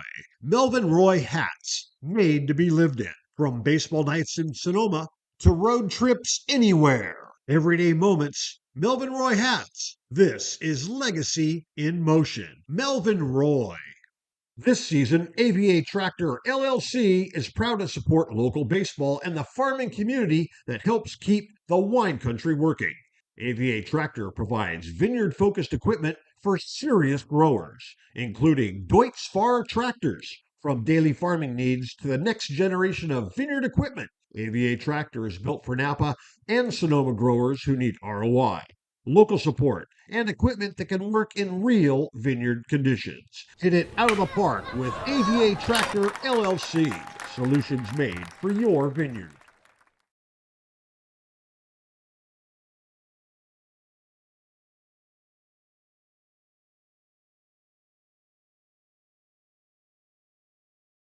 Hey, Stomper fans! Sonoma Springs Brewing Company has created a new special beer just for us. It's called On Deck. It's a light, crisp lager brewed for a smooth, refreshing finish. The perfect beer to enjoy here at Arnold Field or anytime you're thirsty. Sonoma Springs and the Sonoma Stompers, where your next beer is always on deck. Griffin Messenger stays in the game to face the heart of the order in the bottom of the 7th. Lamoth, Lamoth, Heflin, and Hurtado. In a 2-run game, Sonoma leads.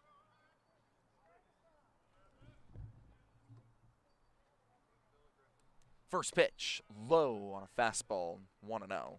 Lamoth, 2 for 3 today.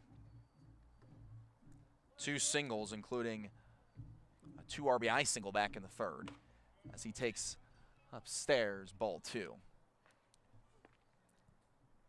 He has nobody on, nobody out. First man up here in the bottom of the 7th. The pitch.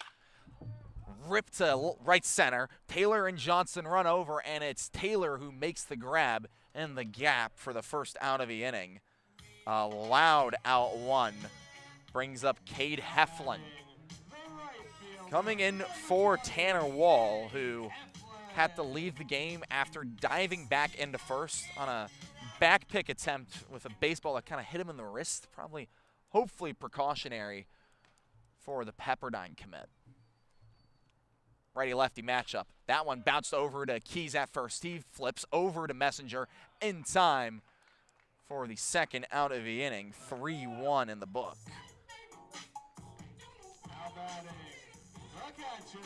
Two quick outs here for Griffin Messenger. As I'm starting to get loose in the Stompers bullpen. It's Kyle Seo who will make his debut presumably in the 8th if Messenger can get Hurtado out here. Righty-righty misses upstairs. McCown had to leap to prevent that one from going to the backstop. 1-0.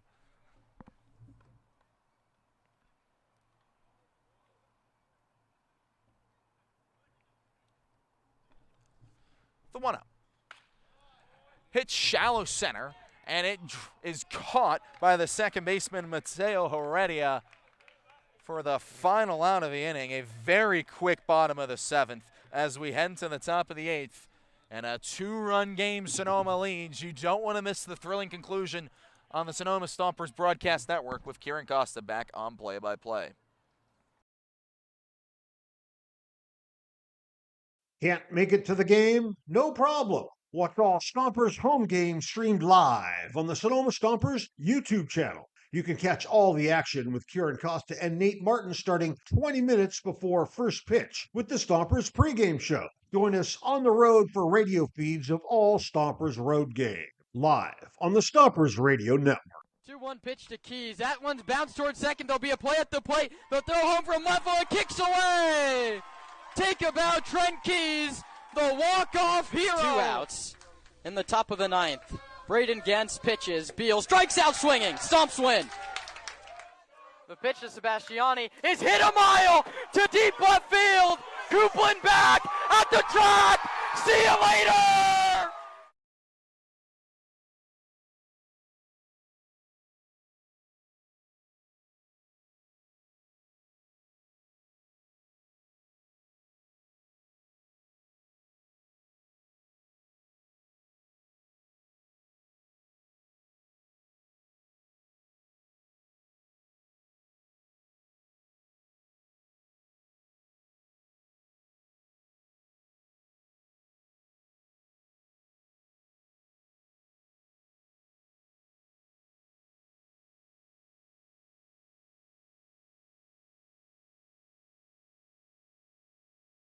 Rawhides on deck. Rawhides on deck. Oh my God. Rawhides on deck. On Deck can be purchased right here at the ballpark and at Sonoma Springs Brewery, located at 19449 Riverside Drive in Sonoma.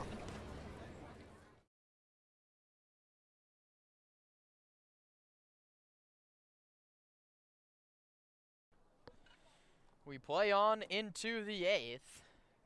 Lights are on here at Tom Lara Field.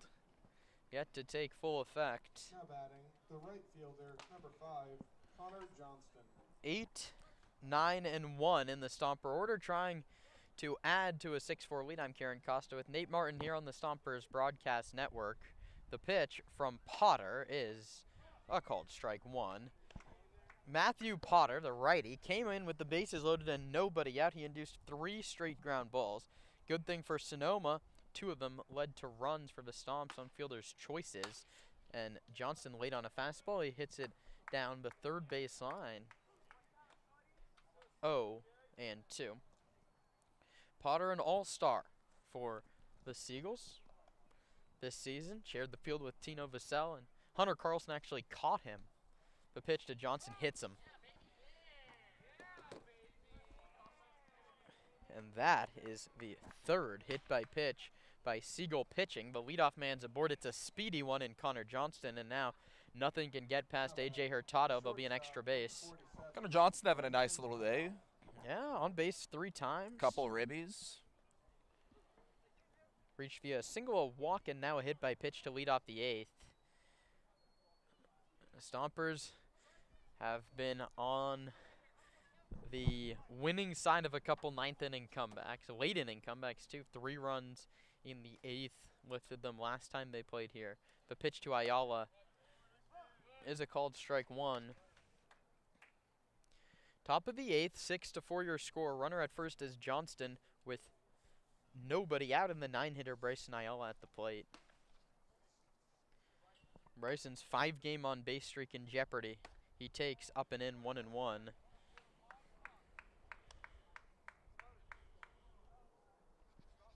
Johnston has great foot speed. He's only 1 stolen base this year, 1 for 1. It was against these Seagulls. Not running. The pitch to Ayala is hit right into the Seagull dugout. A fastball in on the hands. He just fisted it up the first base line.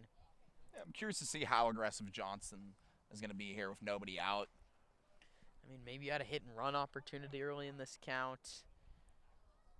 1-2. Ayala shortens up. You send Connor Johnson. Hitting room on the right side of the infield. Lamothe holds at first. Johnston doesn't go, and Ayala checks the swing, but pitches in the dirt, and Johnston will take second base on what will be a wild pitch. So Ayala strikes out, but the runner does move up. That was swinging. A check swing, he did go around. Potter's first. But you get the runner in scoring position, eliminate the double play ball. It's not the way you want to go down, especially on a wild pitch for Ayala, but something you can take out of that. Fooled him on the breaking ball. He started to swing, just couldn't stop it in time.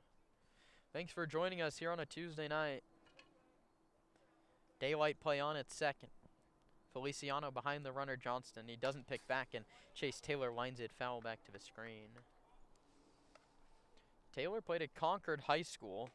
He was a grade player all throughout high school, but due to his size, he's just 5'9", 5'10". They didn't get the opportunities maybe out of high school. Went to Los Medanos College, tore it up for 2 years, and got up to the D1 level, played for the Yukon Huskies last year. A check on second, but the pitch comes home, and Taylor bounces it to second on a broken bat. Ramirez bobbles it, throws to first, dug out by Christian Lamothe. Very nice play. Runner does move, but a nice play by Christian Lamothe to pick it at first base. Yeah, there was a couple times there I'm thinking, maybe we're going to see some more late-game defensive woes from the Seagulls. Happened last time we were here in San Bruno. Happened back at Arnold Field on Sunday as well. Mateo Heredia, 2 for 4. A double, a single. 2 runs scored. Needs a knock to get home Johnston from third. The first pitch to him inside and in and out of the glove of Hurtado. Close pitch on the inside corner. Hard to get the call if the catcher doesn't squeeze it, and that's what happened right there. Heredia ahead in the count. Struck out in the first. A ground rule double deep to left center in the third. Bounced out in the fourth, singled and scored. One of the 2 runs in the 7th. His run right now, the 5th run scored by the Stompers, the difference. The pitch. Low. 2-0. The Stompers in the 7th inning went single walk, bases loaded, nobody out. Sebastiani and Trent Keys both hit ground ball fielder's choices, and the run scored on both. So a small ball coming through in full display. The pitch to Heredia, that's in the zone, 2-1.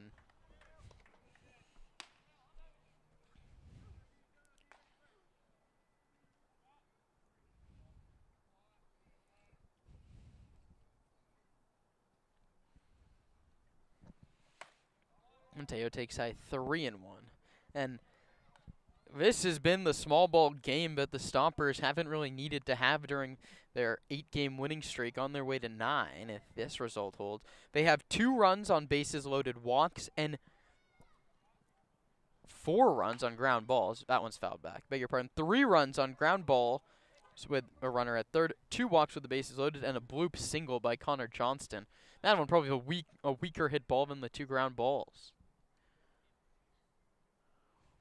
Heredia, right-handed hitter, awaits a full count pitch from Matthew Potter, trying to escape the 8th. And Mateo hits it back up the middle. That gets through for a base hit. RBI single, Mateo Heredia. That's the little bit of breathing room Sonoma needed. It's 7-4. 3-hit day for Teo. Here come the Stomps, yet again in the 8th. And again with 2 outs. It's a few times this game where San Francisco gets 2 outs, but then lets some guys get on, and that's what has allowed Sonoma to get a lead here late on. And now Carlson needs to try and extend this lead. Hunter, left-handed hitter, been kept in check for his standards as he takes a called strike at the top of the zone. Hunter just 1 for 3 with a hit by pitch and a couple runs scored. Reaching twice in a single. It's being kept in check by his standards. I mean, that just says how elite Carlson's been playing this year. He awaits the 0-1 and he takes outside 1-1. Carlson against these Seagulls is 5 for 16, 3 home runs, 7 runs batted in, and 7 walks, which means he's been on base 12 out of 23 times entering today's contest. He's in a 1-1 count with Potter. And Hunter hammers this one to right center field. That's down, and it's past Gurman. It's rolling all the way to the wall in deep right center field. 1 run is Heredia. He rounds third and scores. It's a 2-out RBI double for Hunter Carlson, and the Stompers are doubling up the Seagulls 8-4. 2-out hitting on full display with Heredia and Carlson. Nate, the big names at the top of the order coming up big time. Yeah, something I want to focus on there. We talk a lot about route efficiency out in the outfield, and Davis Gurman, I mean, if that's one that he could have kept in front of him, the run wouldn't have scored there. Heredia likely would have been held up at third. Instead, he missed it. It went all the way towards the wall, and because of a bad route, that's why Sonoma has doubled up San Francisco here. The pitch to Vassell, taken outside 1-0. Tino steps out, takes a deep breath. He takes a deep breath before every single pitch he sees. Sometimes he'll take it in the box when he's really going well. Stepped out there. Slightly open stance from the left side. Powerful hitter. Fouls it straight back on the fastball. 1-1. And you can say what you will. I don't think it really has an effect. But Hunter Carlson caught an inning and a third of Matthew Potter in the CCL showcase in Reno. Maybe knew the pitch mix a little bit better. Guessed what was coming, and he hammered that baseball to the right center gap. And now it is an 8-4 cushion, 2 here in the 8th. Potter sets at the letters and finds the bottom of the zone for a called strike.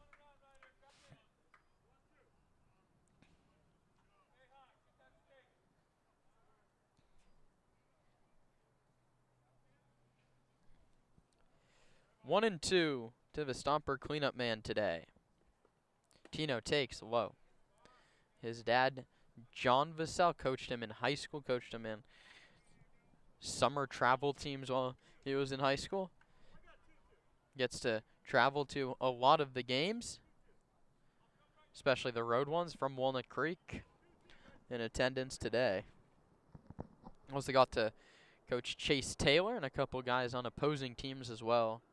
2-2, Vassell takes up and out, 3-2. Tino's grounded out twice, struck out and walked. He does have an RBI.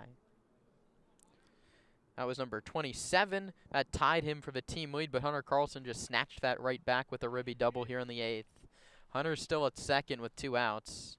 And Vassell is going to see a 3-2 offer from Matthew Potter. Here it is. And Vassell fouls it in and out of the glove of Hurtado. He lives to see another pitch.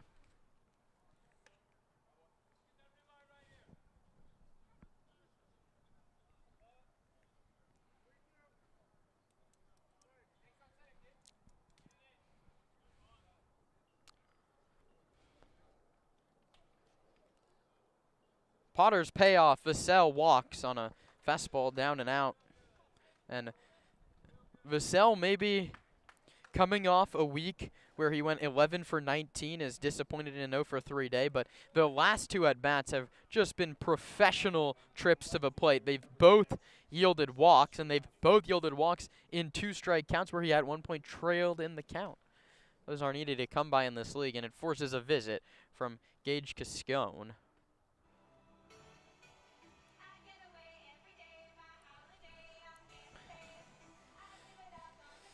Your scoring summary, the Stompers got 1 in the second and 3 in the third to take a 4-0 lead. The Seagulls answered with 2 of their own in the bottom of the third inning and 2 in the bottom of the fifth to draw us level at 4 apiece.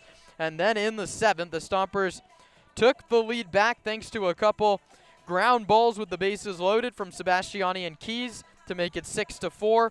And then here in this eighth inning, the Stompers had a runner at first with 2 outs, and then Heredia singled and Carlson doubled. That's yielded 2 more runs, and it's yielded a Stomper 8-4 cushion with 6 outs to get before Zach Pace could come up with regular season victory number 200.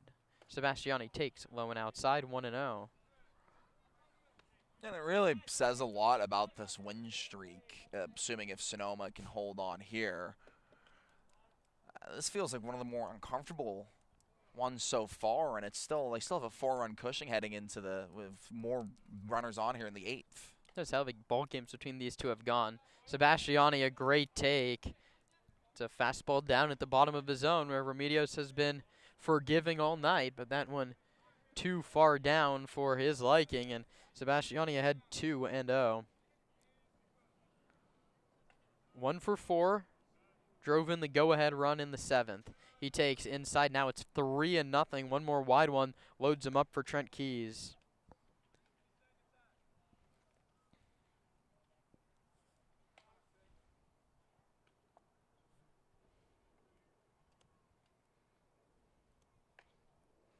Pitch to Sebastiani up by his head. Scary moment for ball 4. Potter can touch up to 92, 93, and that one was nowhere close to the zone. Second time we've seen a pitch almost hit a Stomper in the head. That's going to force Hurtado to make his second visit in as many hitters. Meeting with Gage Cascone, the pitching coach, before that Sebastiani at bat didn't seem to really help. He walked Nick on 4 pitches. It's back-to-back 2-out free passes and 4 consecutive allowed to reach with 2 away. And now you got to face Trent Keys, who's one of the hardest guys to retire in this order.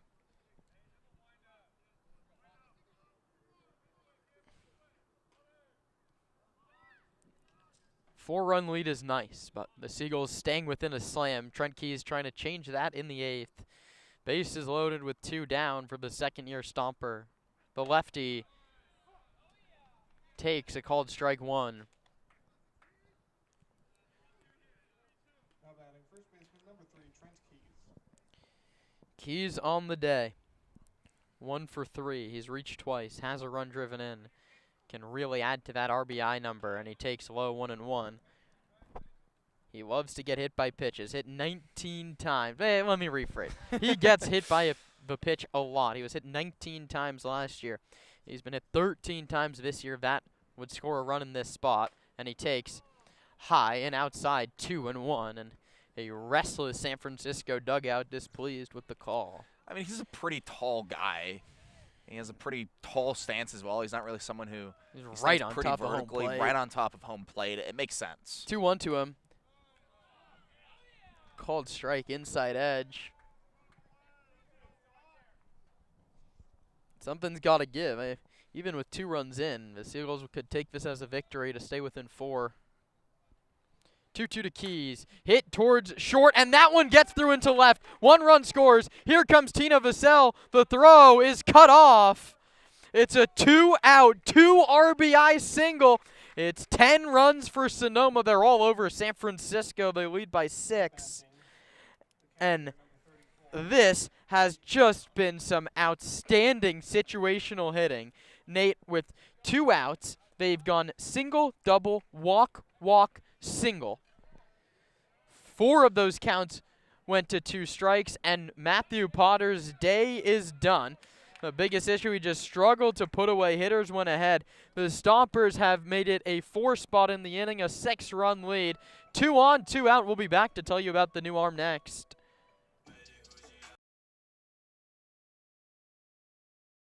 In your quest for roofing services, look no further than Crandall Roofing. Crandall's dedicated team of professionals guarantees excellence, from roof repairs to installations. Crandall delivers top-notch solutions with unmatched value. Crandall Roofing uses only Class A fire-rated materials, and Crandall Roofing is certified by the manufacturer to extend warranties up to 50 years of coverage. Crandall Roofing's simple pricing for roof services ensures transparency and ease. With straightforward rates and no hidden fees, Crandall Roofing makes roofing solutions accessible for all. Let your next roof be your last roof. Crandall Roofing, Diamond certified and proud partner of the Sonoma Stompers.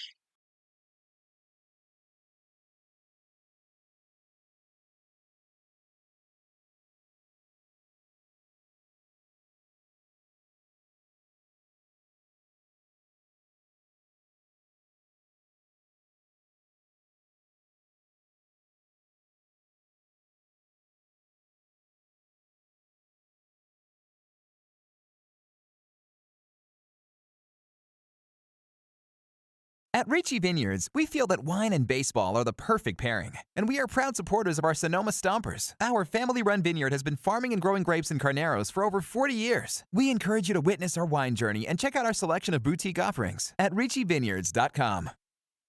The Stompers are proud to have Adams Chiropractic as our official chiropractor. Keeping our players healthy and in the lineup is our #1 priority, and Adams Chiropractic is right there every step of the way, thanks to Dr. Lawrence Adams.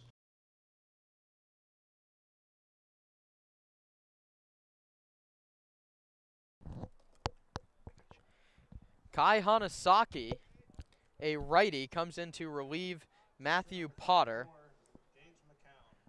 Hanasaki from Cumberland University, born in Tokyo, Japan, will pitch against the Stompers for the second consecutive day. And McCown hits it foul down the left field. And saying consecutive game, that is. The Stompers had Monday off. 2 and 3 days. 2 and 3 days. Yeah. In consecutive games played is what I should have said from the beginning. He's given up in 10 innings, 6 earned runs. And he gets McCown to swing and miss 0-2. He's walked 15 and struck out just 6. 3 of those strikeouts came in the 8th inning on Sunday's win for Sonoma. Doubled his total with his team at that point, down by 10. They're down by 6 here. Runners at the corners. McCown fouls it at home plate, and Keys was running on the pitch, has to go back to first. McCown is the 9th man to hit in the inning, and 2 of the first 3, mind you, got out. The last 5 have reached. Hanasaki trying to strand a couple runners for Matthew Potter. Hanasaki, a sidearm delivery. Bends over at the waist and lets that right arm hang down. Now comes set at the letters, slings it to the plate, and McCown takes a pitch away. And Keys was running on the pitch. I don't think they're going to give him a stolen base, but let's see how that is scored. It should be a swipe for Trent Keys. He was running before that pitch went to the screen.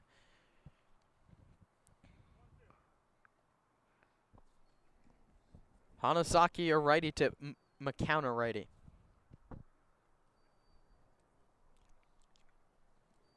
The pitch to Gage is fisted into shallow center. That's down for a base hit, and that scores 2 more. The Stompers are pouring it on the Seagulls. It's 12-4 in the 8th. And the Stompers will send now a 10th man to the plate. 2 RBI single for Mr. McCown. And that closes the book on Matthew Potter. An inning and a third, 3 hits, 2 walks, 1 hit by pitch, 1 strikeout, 6 earned runs. Might double his total from the season. He'd been lights out entering today. Now Johnston, who led off this inning by being hit by a pitch, will dig in from the right side. That was against Potter.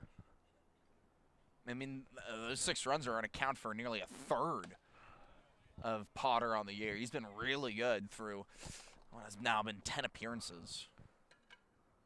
probably 9 appearances.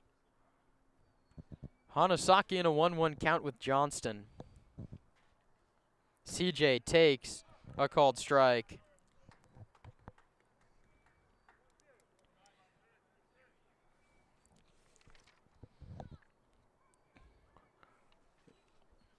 And what an 8th inning it's been. 1-2 to Johnston. That one's hit hard up the middle. That one hits the bag and goes into center field. McCown will hold at second base. Connor Johnston, the Stompers keep on ticking away here at the Seagulls, unable to get the final out. Hey, let's count them up. 1, 2, 3, 4, 5, 6, 7 consecutive Stompers have reached. And Ayala, who struck out for the first out of this inning, comes up a second time in the 8th.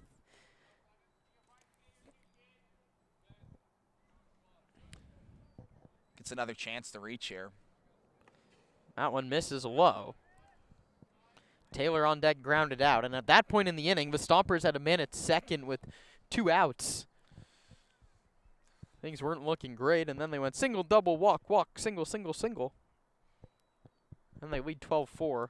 Ayala pops this one up. In third base territory, it's Brewer coming towards the Stomper dugout, makes the catch, and the side is retired. And mercifully for San Francisco, the 8th inning is over. But for the Stompers in the frame, it's 6 runs on 5 hits, no errors, 2 left. We go to the bottom of the 8th. Sonoma in full control, 12-4.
Hey, Stomper fans! Sonoma Springs Brewing Company has created a new special beer just for us. It's called On Deck. It's a light, crisp lager brewed for a smooth, refreshing finish. The perfect beer to enjoy here at Arnold Field or anytime you're thirsty. Sonoma Springs and the Sonoma Stompers, where your next beer is always on deck. We play in the bottom of the 8th. Kyle Seo makes his return to a Stomper uniform, played for Sonoma last season. Shared the field with his brother. Ryan Seo will only be Kyle pitching for the Stomps this season, where he made, in the end, 8 appearances, 14 innings pitched, and he pitched to a 4.50 earned run average, 12 strikeouts, and he hit 3 batters and walked 8. His record at the end of things for the Stomps was 1-1. He took the loss in a extra inning loss down against the Slow Blues at Sinsheimer, a wild game where Sonoma had a couple chances to win it. He comes in here in the far cry from a close game late. Sonoma's 6th spot on the top of this 8th has made it now 12-4. Kyle threw at Chaminade last year, formerly at Sacramento City College. He made just 14 appearances at Chaminade out in Hawaii. He gets Jacob Gilbreth to start things off. And it's low. This is Alan Ramirez.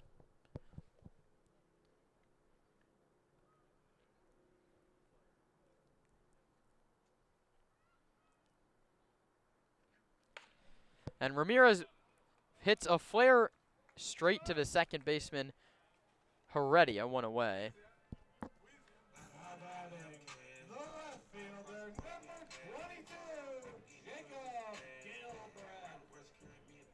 So Ramirez pops out to the second baseman Heredia here to start the 8th. And Messenger retired the last 6 he saw, so make it 7 consecutive retired. And Griffin was outstanding in 2 2/3 innings of work. We'll tell you about it after a first pitch to Gilbreth. Seo stares in and fires. Just misses off the corner away, 1-0. Messenger, 2 2/3 innings, 2 hits, no runs, no walks, no strikeouts. He came in with the bases loaded and just 1 out. He gave up an RBI single to Alan Ramirez on a ball that couldn't have an exit velocity over 50, a pop-up that dropped. The pitch here to Gilbreth is a pop-up to very shallow center. Chase Taylor can't see it, and it's going to drop untouched in center. And that is sometimes what happens here under the poor lighting in San Bruno. What should have been pretty routine fly ball to center. Chase Taylor didn't see it for a second. It dropped about 10 feet in front of him. It goes as a single for Gilbreth. Yeah, unlucky one for Seo to give up on his debut. We're kind of at that awkward point of a night where the sun is setting, and so it's a pretty dark blue sky, but I wouldn't really exactly call it a night sky just yet. It's dusk, maybe a little after dusk. Toughest time to see the baseball. Yeah. Brings up Marcus Graham, the Missouri Baptist left-handed hitter. Seo delivers a pitch that just misses low.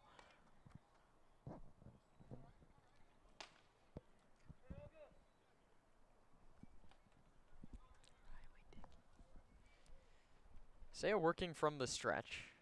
Takes a peek over at Gilbreth at first and comes home. A big swing and a miss. Riley Dickey up in the bullpen for the 9th. Dickey's been a high leverage guy for Sonoma at times, barring a magical 8th inning for San Francisco.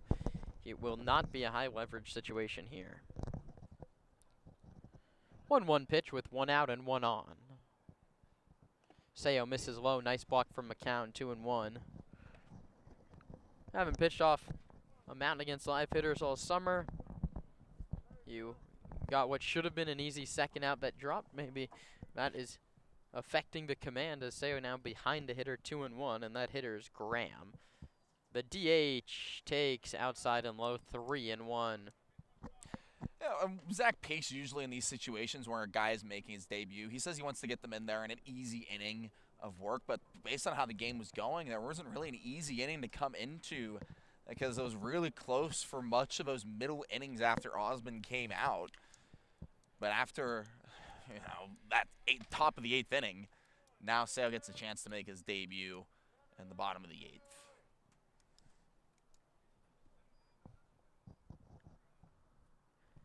Three balls and 1 strike. Seo ready to deliver to the lefty Graham. And a pitch just misses down. We see many umpires open up the zone when a game gets out of hand late. Paul Ramirez has closed it up a little bit here in the 8th.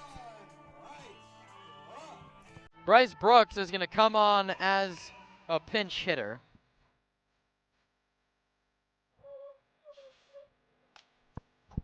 And hit for Feliciano, the shortstop. Brooks from De Anza, where he redshirted his freshman year.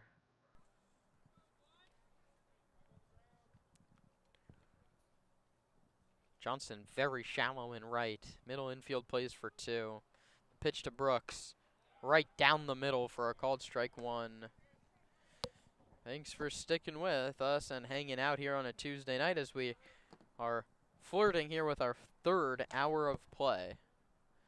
And for the Stompers fans, at least, it's been an engaging one. They lead at 12-4. The 0-1 to Brooks is popped up on the infield. Infield fly rule called again. Heredia squeezes it, and Brooks is only at bat, ends in a pop-up. And back to the top, and Davis Gurman.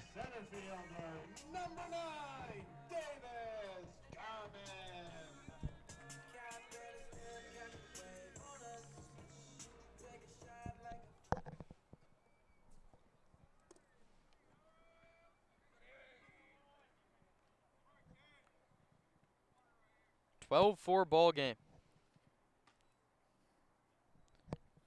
The pitch to Gurman is hit foul. Out of play, up over the screen. For the Stompers in the 9th inning, which will be an inning where hopefully it's just how much insurance can you get. It'll be the top of the order, Taylor, Heredia, and Carlson.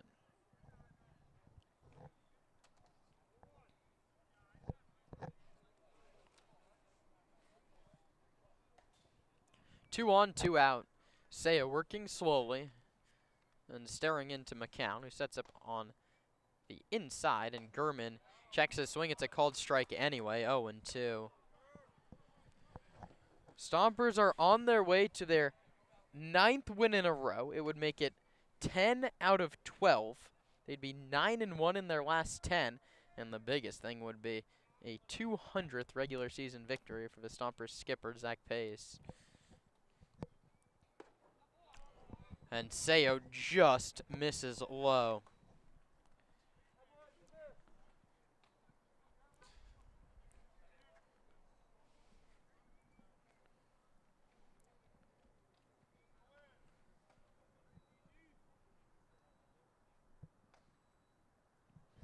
The pitch to Gurman is hit to first. Bad hop is going to kick into right field, and everyone is going to hold up with just a single base. That was a ridiculous bounce against Trent Keys for a single.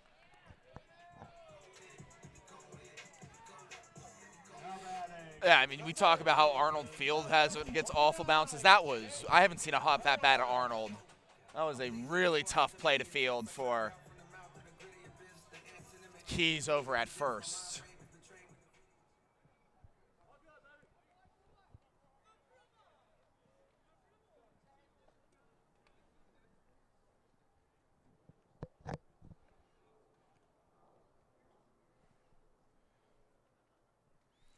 First pitch to the two-hitter Brewer is called, ball 1.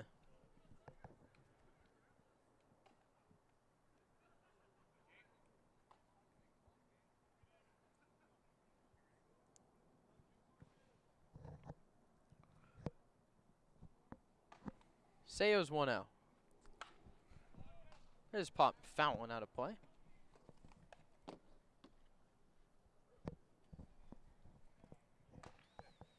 The bases are loaded. Gilbreth's at third, Graham's at second, and Gurman's at first. There's been 2 balls this inning where the Stompers should have gotten outs. There was a pop fly to center that Chase Taylor couldn't see in the lights. It dropped for a single, and then a ground ball to first took a wicked hop and bounced past Trent Keys. So the elements here in San Bruno not really helping out Kyle Sayo in his first appearance of 26. Still a chance to get out of it unscathed. There's 1-1 pitch to Brewer. Ball just high, 2-1. He's also not getting helped out by Paul Armadio seemingly tightening up his zone, especially at the bottom where we've seen him be more forgiving.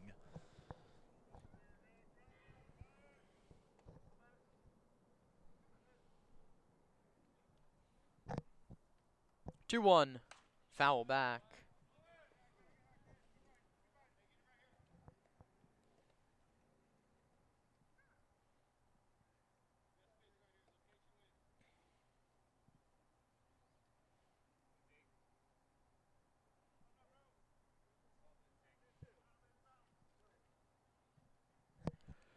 Two balls, 2 strikes, 2 outs. Bases loaded here in an 8-run game in the 8th. Kyle Sayo, in his first appearance of 2026, comes set at the belt and delivers home to Jake Brewer.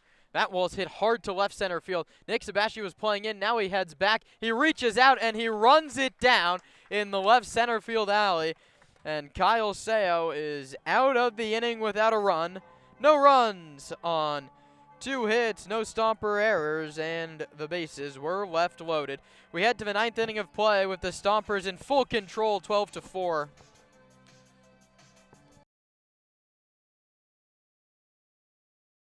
In your quest for roofing services, look no further than Crandall Roofing. Crandall's dedicated team of professionals guarantees excellence, from roof repairs to installations. Crandall delivers top-notch solutions with unmatched value. Crandall Roofing uses only Class A fire-rated materials And Crandall Roofing is certified by the manufacturer to extend warranties up to 50 years of coverage. Crandall Roofing's simple pricing for roof services ensures transparency and ease. With straightforward rates and no hidden fees, Crandall Roofing makes roofing solutions accessible for all. Let your next roof be your last roof. Crandall Roofing, Diamond certified and proud partner of the Sonoma Stompers.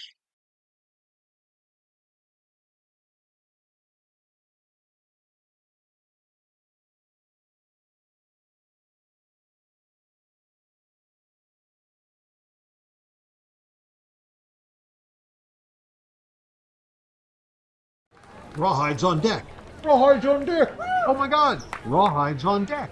On deck can be purchased right here at the ballpark and at Sonoma Springs Brewery, located at 19449 Riverside Drive in Sonoma. Now, Kai Hanasaki enters his first full inning of work. He gave up singles to McCown and Johnston and then got out of the inning by retiring Ayala. And now in the ninth, he faces the top of the order, Taylor, Heredia, and Carlson. Time called at home plate by Paul Remedios. He's staring into the Seagulls dugout about something. And we're ready to play. Hanasaki's a true side-arming righty. He's from Tokyo, Japan. He slings the first one off the corner away. He stands vertical, bends at the waist, and just drops his right arm holding the baseball straight down, and then comes set a little bit above the letters and comes home to Taylor, who bounces this one back up the middle. It won't be an easy play. It's gloved by Feliciano, who ends up throwing out the runner, but that's not Feliciano. That's Brewer, who's moved from third base over to short. And Alan Ramirez has moved from second to third, and Bryce Brooks is into the game to play second base. So there you go. It's Ramirez, Brewer, Brooks, and Lamoth around the infield.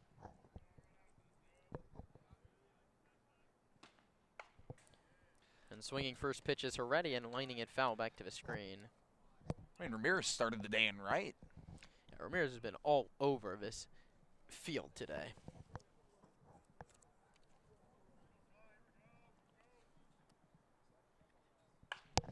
Heredia hits it foul, and he's behind 0-2.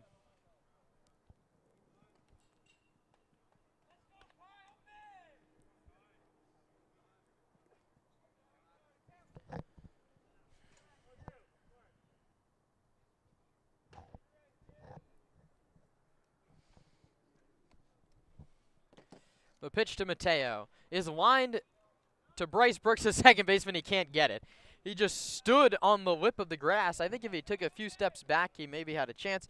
Instead, it's Mateo Heredia's fourth hit of the day. He's gotten 3 hits the last 3 times he's been up as well. 7, 8, and 9. I mean, really, really good stuff from Mateo today. And Ben Sebastiani is going to come into the game to hit. 12, Ben Sebastiani.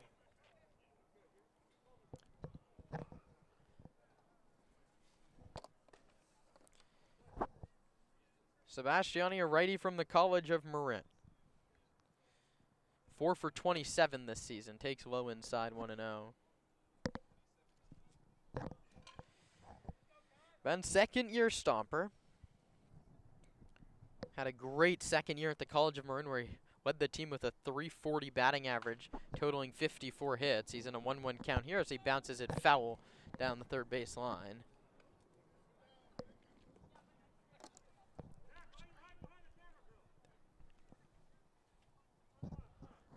Remedios calls play on a 1-1, looking for a 2-ball to get out of this inning. Sebastiani swinging the bat a lot better of late, trying to get things rolling.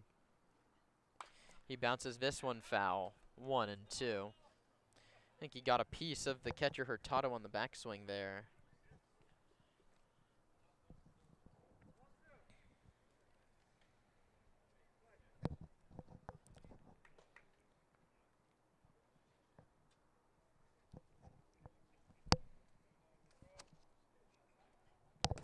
And Seb takes low.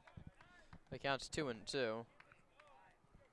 Hanasaki working for the second straight game. He pitched on Sunday against the Stompers, pitched very, very well. He actually struck out the side, worked around a walk and hit by pitch. And Ben Sebastiani takes low. He hit Ben in Sunday's game. And now he's in a full count with him here on Tuesday. Sonoma won their 8th straight on Sunday. They're oh so close to their 9th straight here. Sebastiani checks his swing. Did he go? The appeal to Lee. He did not. And a very nice at-bat by Ben Sebastiani. He earns himself his 5th walk of the year. The Stompers have 2 on with 1 out. Number 21, Tino Vassell, 0 for 3 with a pair of walks. His last 2 trips have resulted in a free pass as he hits in a 3rd straight frame. Walked in the 7th, erased on a fielder's choice, walked and scored in the 8th, and now hits in the 9th against Hanasaki.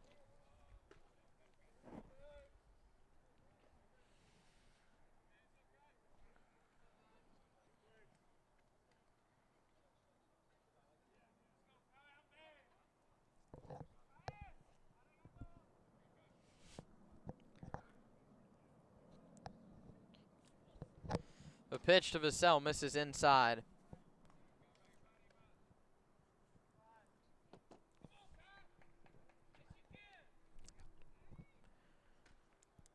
Two on, 1 out. The Stompers looking for some extra insurance. They're already up by 8. Vassell hits this one to the left side. Brewer, the shortstop's only play is to first.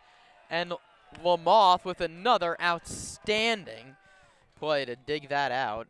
It looked like Vassell was going to beat that out for a second. Instead, Brewer's throw one-hopped into Christian Lamoth, who scooped it up effortlessly. 6-3 on the out. Vassell now 0 for 4, but the runners move to 2nd and 3rd. And Nick Sebastiani has a chance to drive in Heredia from 3rd and his cousin Ben from 2nd.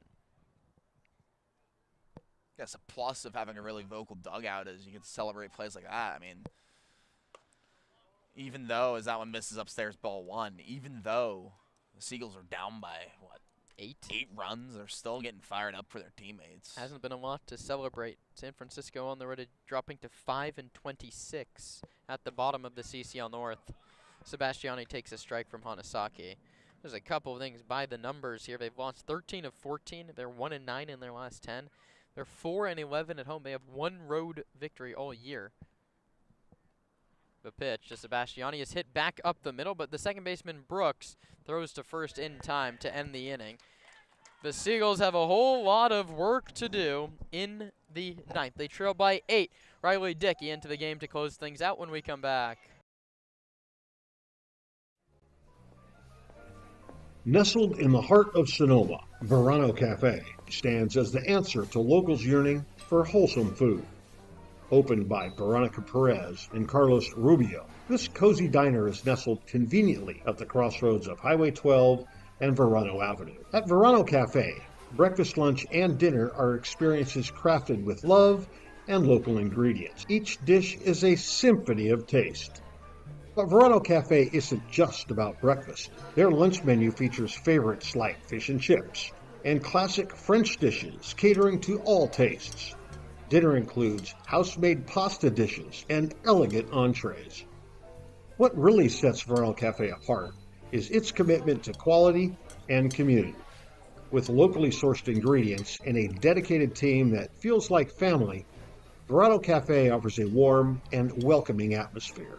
Whether you're a Sonoma local or a visitor, Verano Cafe promises to elevate your dining experience. Join us today and become a part of the Verano Cafe family. Verano Cafe, located at the crossroads of Highway 12 and Verano Avenue in Sonoma.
Brandon Swanson comes up in the 9th inning. He's a pinch hitter into the ball game. In what's a uncompetitive scoreline up until this point.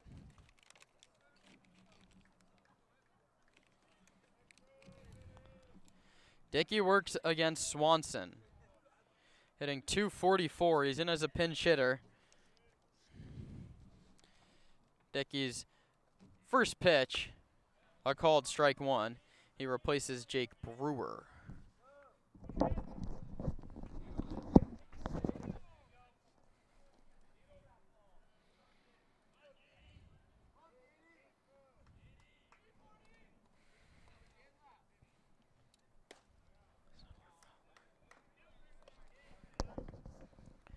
Swanson takes.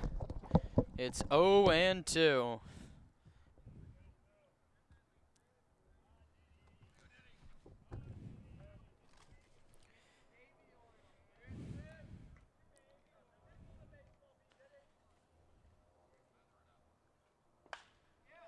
That was lined directly to the second baseman, Heredia. 1 away.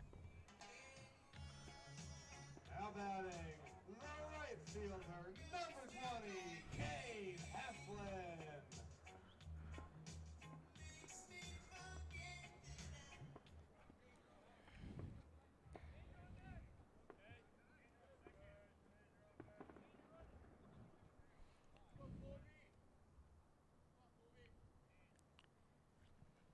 Heflin grounds this one toward short. Ayala gloves it, snaps his throw across the diamond in time.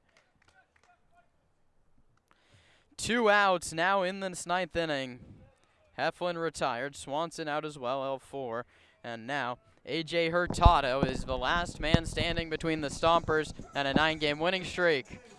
And to the bench once more goes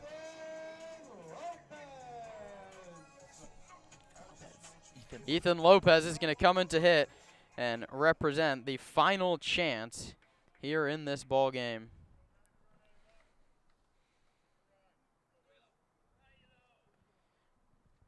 Right on right, Dickey looking to cruise through this 9th. 1-2-3.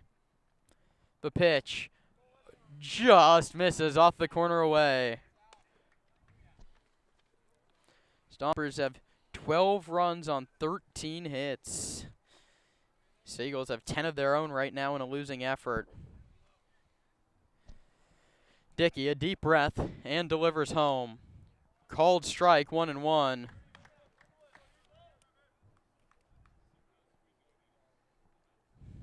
Lopez from Utah Tech, a .219 hitter.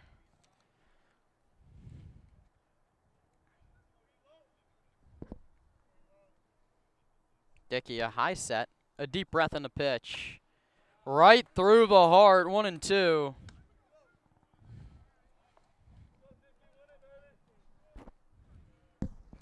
One ball, 2 strikes, 2 outs in the 9th.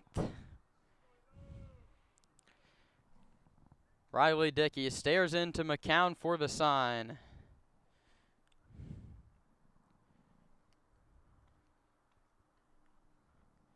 The pitch just misses down and inside. Paul Remedios unwilling to end this ball game. 2 balls, 2 strikes, 2 outs. Dickey stares in to get the sign. Lopez, a right-handed hitter, waits. The set at the chest. The 2-2 pitch. Lined foul back to the screen. A very nice battle here from Lopez, who represents the last hope in a 12-4 game.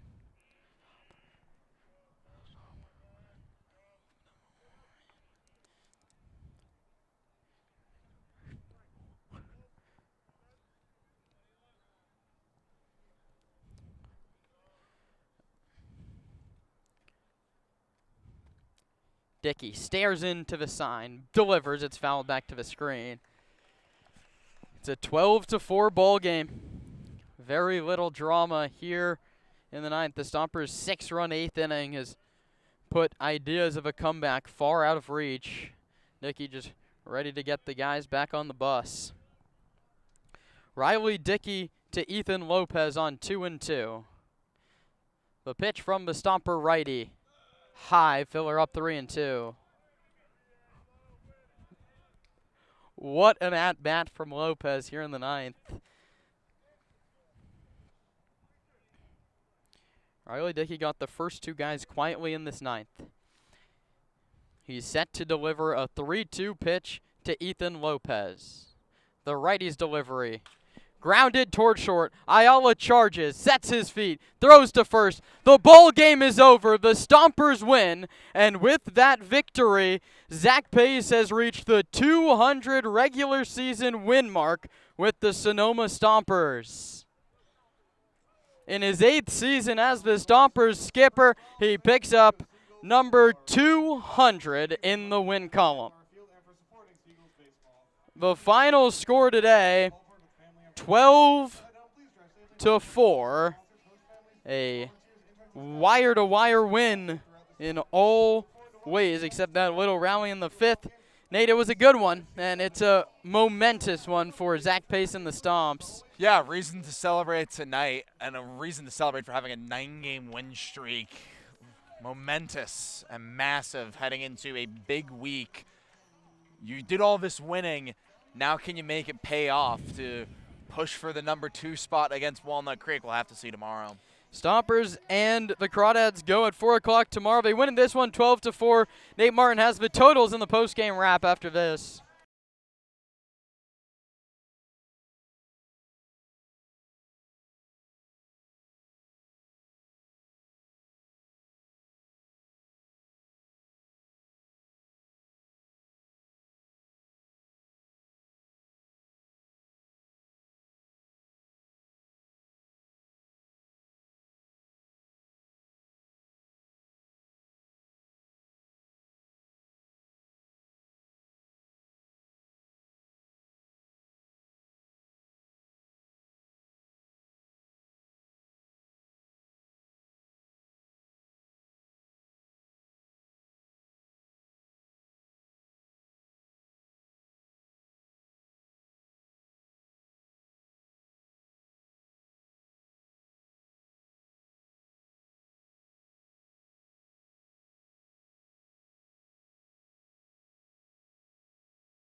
Welcome back to San Bruno after Sonoma secured a 12-4 win over the San Francisco Seagulls. I'm Nate Martin, having you with the post-game wrap, and it was a great win for the Stomps. 12 runs, 11 hits, 1 error, beats 4 runs, 9 hits, no errors. Some notable performances. Mateo Heredia with a 4-hit day, including a double back in the 3rd, had singles in the 7th, 8th, and 9th. And then Hunter Carlson had a rocket of a double that scored a run. He was 2 for 4 today himself. Tino Vassell reached a couple times. Trent Keys had a couple of big RBIs. Gage McCown with a couple big RBIs as well. And then Connor Johnston had a pair of ribbies as well. On the mound for Sonoma, it went Osmond, Tinsley, Messenger, Seo to Dickey, and really Griffin Messenger, the standout performance. 2 2/3 of no-run baseball, only allowed 2 hits, no walks, no strikeouts. Dickey had a 1-2-3 ninth as well, someone who's proving himself ever reliable in late inning situations. As for San Francisco, Joseph Steidl got rocked. The Seagulls ace allowed 4 hits, 4 runs, 3 walks, 2 hit by pitches, and 3 strikeouts through just 2 2/3. Jacob Garrison looked really solid up until his final inning of work, where he allowed a few hits, a walk, and a couple runs that passed across. And then Matthew Potter, the really ugly 8th inning, 3 hits, 6 runs, 2 walks, 1 hit by pitch, most of those with 2 outs. That'll do it here from San Bruno. Stompers writing a W9, secure manager Zach Pace's 200th career regular season win. They're hoping to ride that momentum against a tough Walnut Creek Crawdads squad, who, if Sonoma can steal some games off of, could be making a push for the number 2 seed in home field advantage in the wild card of the CCL North playoffs. For one final time here from San Bruno, 12 runs, 11 hits, and 1 error from Sonoma beats 4 runs, 9 hits, no errors from San Francisco. Griffin Messenger gets the win. He moves to 1-0. Caleb Garrison, beg your pardon, moves to 0-3 with the loss. Game that started at 6:07, ended at 9:24, just under 3 hours and 20 minutes for this Tuesday night win for Sonoma. For my broadcast partner, Kieran Costa, I'm Nate Martin saying so